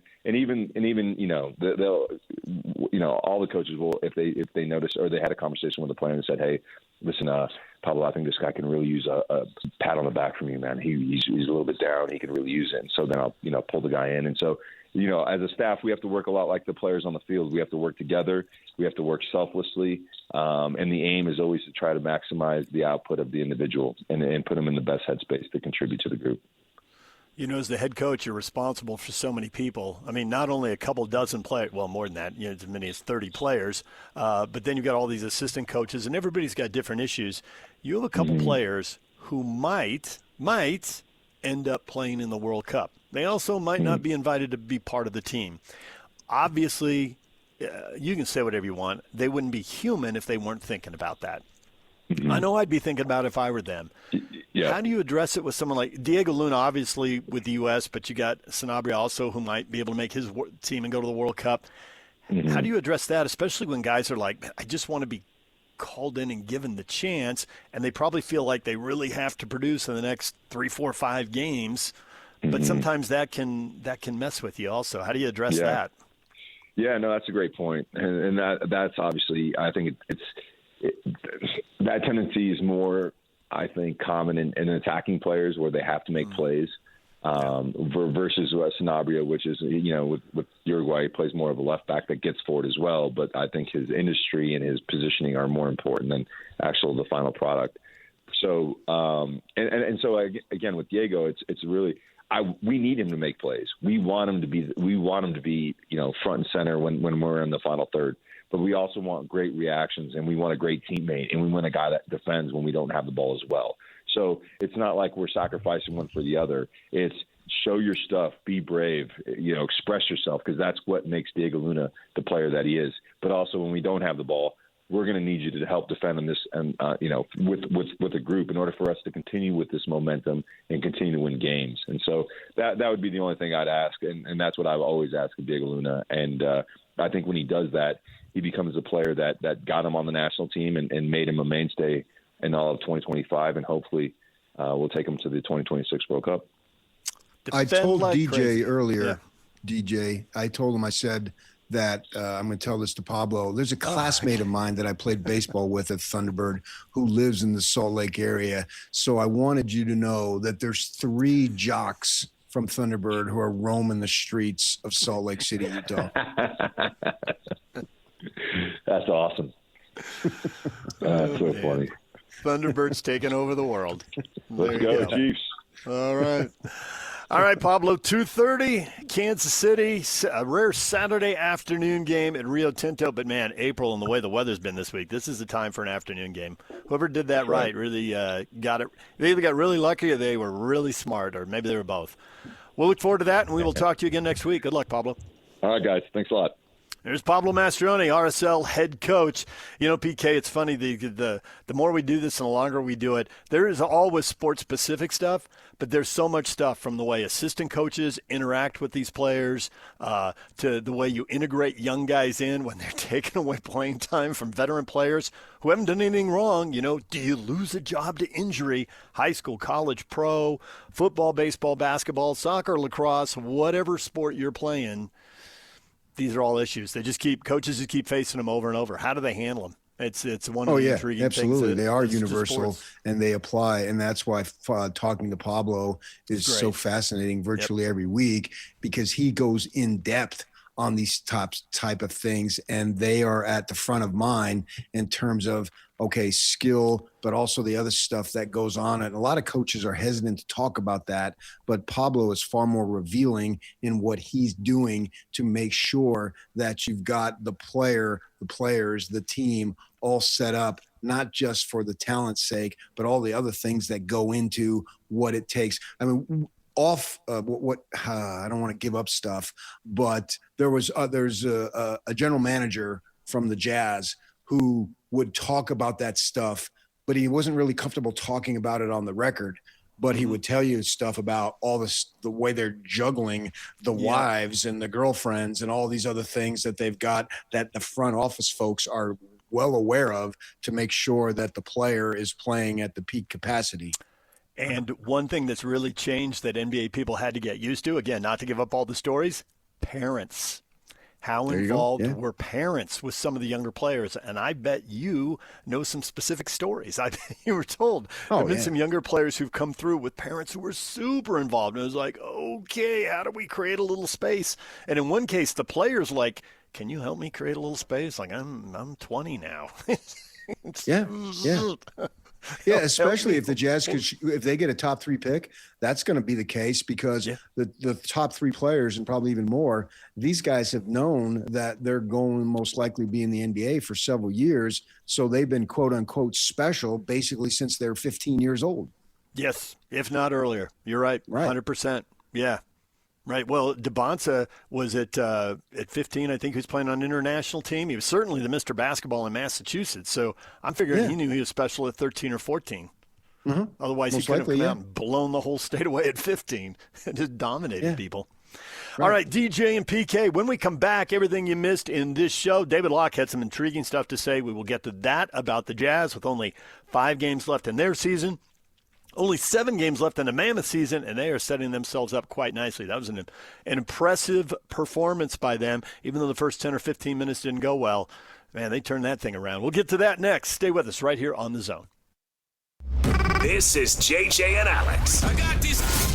Jared Weiss covers the NBA for The Athletic. It's clear that they need to do something. I don't know if what they need to do is necessarily change the way the lottery works, but rather maybe to give the commissioner more power to make ad hoc decisions, like to be able to find teams or punish teams way more severely than they already have done. Ideally, I think that's where you'd want to make the changes. So therefore, you can kind of like put out these fires when they happen without taking away the competitive balance thing. It's going to change. Hopefully, it will at least restore a little bit of faith in people's perception of the game, which is already right now really, really in trouble between that and Kalshi and Polymarket and all these betting companies exploding. Like, the league has a credibility issue. It's not a 5-alarm fire, but I can hear the alarm. I'm sure you guys can hear the alarm right now too, and they got to do something before it gets louder.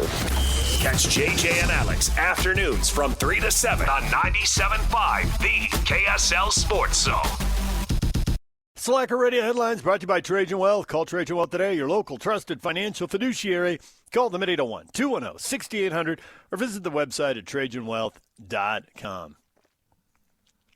PK, when we have David Locke on, from the way he starts the interview to the way he often ends the interview with a question, Jess, do you feel like there's a part of him that still wants to host a sports talk radio show? Because I get that on a regular basis. He's looking for somebody to talk to. I've been on a plane thinking about this stuff. I need somebody to talk to.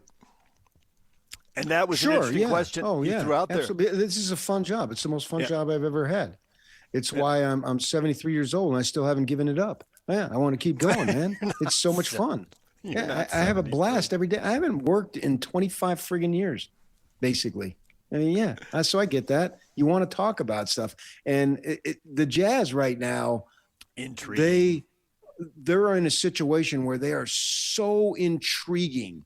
And what's it going to be when we get to that? What's it going to be on May 10th? What's it going to be on draft night and then into July when they have all these moves? Because they're in a great position to take a major step, not a minor step here. You talk about Dennis Lindsey not skipping steps. Oh, no. Well, I think we're skipping steps here. Yeah, steps will be skipped. They have like 20 steps they can achieve. This team literally could be a 50-win team next year to go from where they've been. That's incredible. And if you're a 50-win team, you got a shot. Maybe you don't have a shot to go all the way, but you got a shot to have success in the postseason. So the thing that this group has done that didn't happen in the previous rebuild when it was Dennis Lindsey and Quinn Snyder coaching, this time it's like they're on the escalator at the mall or the airport or wherever, and as they've been taking it to the new floor, they've been walking back down the escalator. So it's going to look like they're skipping steps, but that's because the results haven't followed because of the way they've handled the second half of this season and the second half of last season. I mean, the official record book, you're going to look at it, and it's going to say they're a 21 or 22-win team, whatever they finish up with here. We all know that's not true. This was easily a 30-win team. Maybe Tim Lacombe was right. Maybe they could have been a 34, 35-win team if they'd gone for it. But they not only haven't gone for it, they've avoided it. They have run in the other direction. They have been backing down the escalator. So it will look like they skip steps, and I think in some regards they honestly will. I think with what we're going to see. But also they've been hiding from the W's. It's been hide and seek. I see a W, I turn and run the other way and hide so we don't get that win. So that's going to lead to a little bit of it as well. Well, this year, they were forced. This was a situation that was forced upon them. They didn't make this trade to have the Oklahoma City potentially get their pick. Yeah. So they did what they had to do. And anybody who doesn't like it, well, they can pound sand because this team is trying to win. It's a bizarre way to go about it, but they inherited a situation where the pick was potentially lost. And so they did what they needed to do. And then we'll see that. That Adam Silver going forward doesn't need to worry about the Jazz tanking anymore. He's just going to look at them. And I really believe that for many years, particularly you and I, we lived out of the market, but we followed the NBA, and we certainly knew of the statues, and we certainly knew of Jerry Sloan, who was the ultimate tough guy as a coach. Then when we got here and you start seeing what Jerry Sloan does and then what he did after the statues left, it was like, wow, it blows your mind. This guy was an elite NBA coach, and Phil Johnson was right there with him. And as I got to talk to NBA people, they would speak of those two guys almost in a reverential tone when I'd speak to the Flip Saunders or Rick Adelmans or the guys who were tried and true NBA lifers, and they would tell you about these guys and just have such enormous respect. Rick Carlisle, the list goes on and on. And so now back then they were viewed as a model franchise. I believe we're going to get back to that. That would be good. I do remember the first time I really locked in when the Jazz really made an impression on me. And it was the playoff series that we've talked about so many times with the Lakers where it went 7 games. Yeah, and I was there. Yeah, you were in L.A., and I was in Santa Barbara, which is a huge L.A. I mean, it's a huge Laker town. It's only 2 hours to the Forum where they played then. Yeah, for sure. And they'd had a guy, Don Ford, had gone to Santa Barbara High and ended up playing for the Lakers for a while, so they had a tie there. Blonde-headed guy? Jamal Wilkes played at UCLA. So there were basketball people in the community who were way into the Lakers. And obviously it was a golden era and they were going nuts. And they would play in the Western Conference playoffs. And people were like, oh, well, the series is tied 1-1. They never, ever thought the Lakers were going to lose. And when the Jazz played the Lakers in that 7-game series, that was the first time I ever saw true fear from all those Laker hardcore Santa Barbara people. They were so worried. They were, and Cooper hit a shot in Game 5 to put the Lakers up 3-2, and I thought that was the first time that the Laker fans could really breathe in that series. They'd been sweating it out for 4 games and most of Game 5. In the final minute, he hit, I think, like a 17-footer or something, and they won the game by 1 or 2 possessions. And I was at a Mexican food place on State Street in Santa Barbara. I still remember the Acapulco, and they have a bunch of TVs in there, and the place erupted. It's like that story you tell about being at the sports book in Vegas when Barkley, after the Michigan State, and the punt gets messed up at the end of the game, and the whole thing flips on its head in the final 10 seconds, and Barkley's up there and he's cheering over the balcony, and the people are screaming and hooting and hollering. It was like that at the Acapulco. Like, are people going to turn tables over here? They were so excited. And that the Jazz could get into that spot and then have that phenomenal run, and that I would move here a few years later and you would move here a few years later. I couldn't believe it. And I'm like, I remember Sloan and Stockton and Malone and Big T Thurl Bailey from that playoff series. And the fact that I now have Big T on my phone and text with him and make jokes during games and goofy stuff he says, or somebody does something wild or whatever. It's crazy. It made such an impact on me in that series. I can't believe I'm living here now and to know all those people. It's wild. Yeah, I would add Mark Eaton into there because I had an opportunity to share some meals with him when he was doing the broadcasting of the youth games on, what was it, K-Jazz?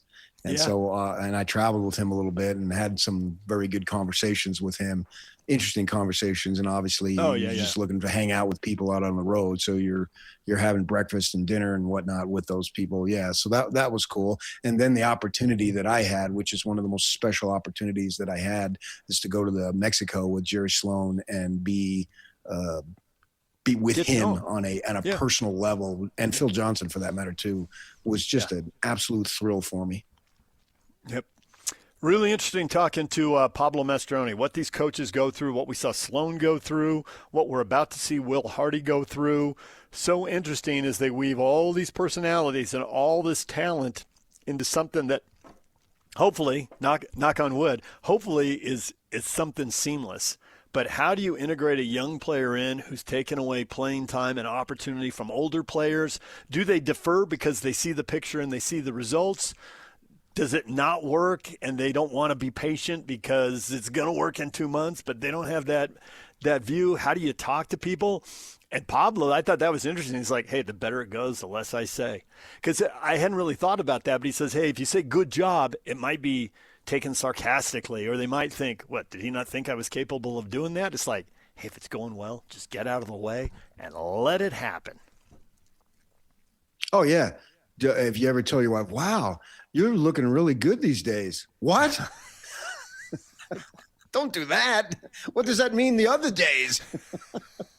You think you're complimenting her? No, you're making it worse. Keep your mouth shut. I don't like to comment about haircuts, and it irritates my wife. But I'm just like, what does that mean? I looked bad yesterday? What do we do? Yeah, so you got the psyche of people and how they take things and how because you can say whatever you want, but they perceive it and it may not be the way you intended it, and you may make it worse. And you talk about and Pablo seems to really dive into that, and I think that's important. And Will Hardy's going to have to do it, because you just look at a team that's a very recent example, Phoenix. They bring in these all-stars, and it was an absolute bomb. It didn't work. It was just gross. They underachieved. It was miserable. They fired coaches left and right. It'll be interesting to see if the Jazz, and I brought this up earlier, why can't they do what Phoenix did? But see, the other question will be, well, why can't they do more than what Phoenix did? Right? I think Phoenix is going to come up a little short of 50 wins, and they're probably going to go out in the first round of the playoffs. After they got rid of the guys.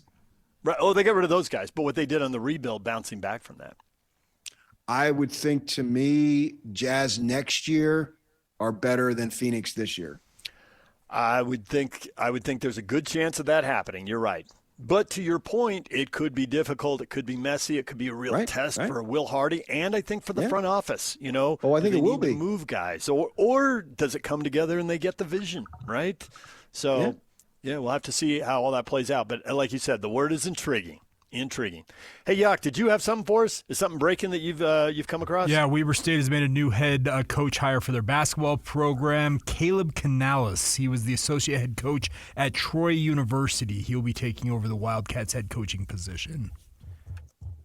All right, there it is. So we got two new basketball coaches in the state now. As Weber State and Utah State both name new head coaches. He's a native of Laredo, Texas, played at UT Arlington. Okay. Laredo. Oh, man. My Sing it. gal has a song about Laredo. Yeah, sing it, PK.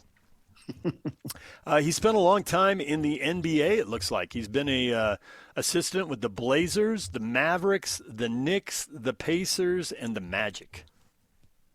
So there you go. Done a lot of – he's coached high school, college, and pros along the way. And that's Caleb with a K, PK. 1-800-CALEB with a K? Caleb with a K. I knew you'd do it. 47 years old. So he's the new head coach at Weber State. He was the interim head coach of the Blazers after Nate McMillan was dismissed in 2012. So, if you're really into it, maybe you remember him. And he worked with Terry Stotts there when Stotts came aboard. He stayed on board. So, all right, DJ and PK, we're going to take a break. When we come back, your feedback next. A lot of college football earlier in the show. Games on Friday nights and college conference championship games going away. Your reaction to that coming up. Stay with us.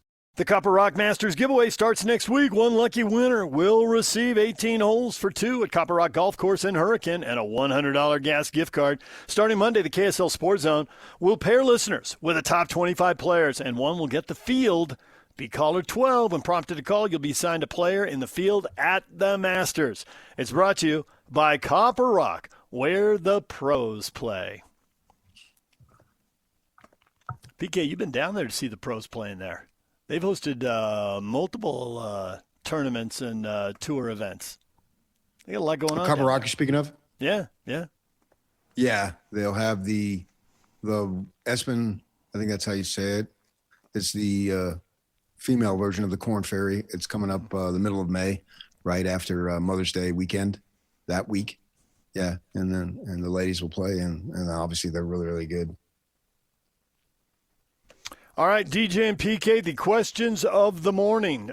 Should conference championships go away now that the playoff has expanded? Alex says no. Something should be said for winning your conference and earning the right to play for a conference championship. However, how do you decide who's at the top of the conference when most conferences don't play the other teams in their respective conferences? Well, that's a problem whether you have a title game or not. I mean, sure, it was a nice, neat solution. In the Big Ten last year, it worked out. Indiana and Ohio State were both undefeated. They had a big game. A lot of people watched. They made money, and it all worked out.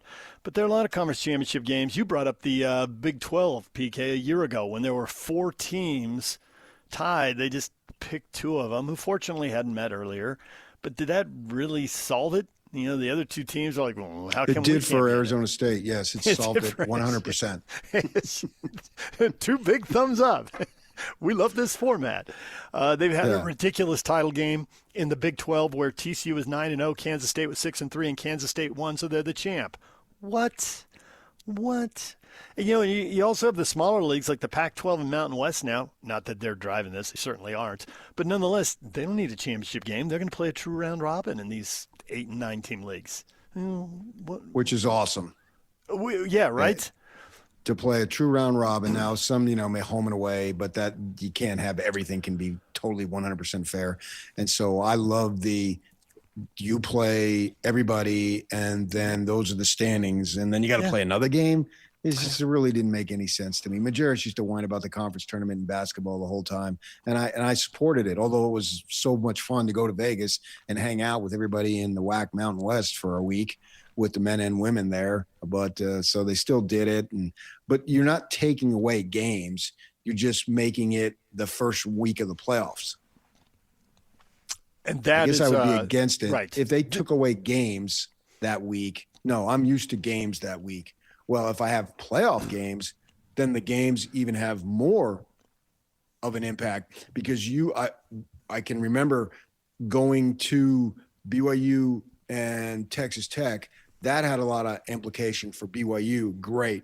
And so got done, blah, blah, blah, go get some food, come back to the hotel, turn on Ohio State and Indiana. Fun game, but it really didn't matter. No, they're both in the playoff. Yeah. And This is a topic with us this morning because Alabama Athletic Director Greg Byrne spoke about this. There's a bunch of stories out there. You can read them. I've got the one up from CBSSports.com, and they quote him, "I think the ship has sailed. It's run its course. It's a great event. I don't like the idea of it going away, but I think it's reality with an expanded playoff." So he says what I you agree said. with him. It is fun, but it's a money-driven thing. The conference title games will go away, but the games on that weekend, I think they're going to 24. I mean, they just are. But even if not, even if they stay at 16, they'll still have 8 games that weekend. So there'll be 8 games. They'll make more money than the $50 million. And I think the other thing we're finding is that all the TV networks are telling them your games aren't worth that much in January because we've got NFL football all over the place. There's a whole legal thing we won't get into now, but the NFL, so that they can negotiate as one group, as a cartel, as a monopoly, they gave up the right to play on Friday nights and Saturdays from September all the way through December. But you get to mid-December, they start playing on Saturdays, and they'll play on Mondays and on Wednesdays if that's where Christmas falls. The only thing they haven't decided to do yet is attack New Year's Day. I would not put it past them. But I think that's sacred, isn't it? It should be. It's like the one tradition I want to hold on to. The whole question we had about Friday night, that's a great tradition. I want to hold on to it, but I know they shouldn't. And furthermore, I don't think the fears were well-founded. College football on Friday night is not going to destroy high school football. They can live together and flourish. People are looking for something to do on a Friday night. They're going to go to a game. And if it's their kid or their niece or nephew or their grandkid or their neighbor, they're going to go watch and play high school football. Right. And it's like you say, there's people who are in that bubble. You know, as their kids pass through that age group, they go, right? And when your kid's playing in the 7th, 8th, and 9th grade, you're going to go to the varsity games, and your kid's going to dream of, playing there in 2 or 3 years. I'm going to do, And that's great for that group in that bubble. The people in age before that bubble and the people in age after that bubble, it goes away pretty fast for most people. Right. But there'll always be people in that bubble. There is an audience. And who this whole TV is going to kill it. Why would anyone go to a game? Because going to stuff is fun. That's why. And we've got all these streaming platforms. We're streaming a bunch of games at KSLSports.com. We are streaming probably 10 to 15 games. But I think there's like 3 or 4 people around the state who are streaming games, right? Some of them we carry on our site. That's why I know about them. And it's happening in literally every state. You could probably tell us who's streaming in Arizona, right? Yeah. It's not destroying the games. People want to go there and be with their kids. High school football will soldier on. It'll be just fine. All right, we're out of time. Jake and Ben are coming up next. They'll have more. Weber State has new basketball coach, Caleb Canales. Coach Damian Lillard his rookie year in Portland. So if you're looking for a connection, there it is. There you go. He's coached high school, college, and he's been an NBA assistant as well. So Caleb Canales, the new head coach. And, of course, Damian Lillard, very involved at his alma mater now, keeping one eye on the program. So he brings in somebody he knows in Caleb Canales. More on that coming up. Jake and Ben next, right here on The Zone.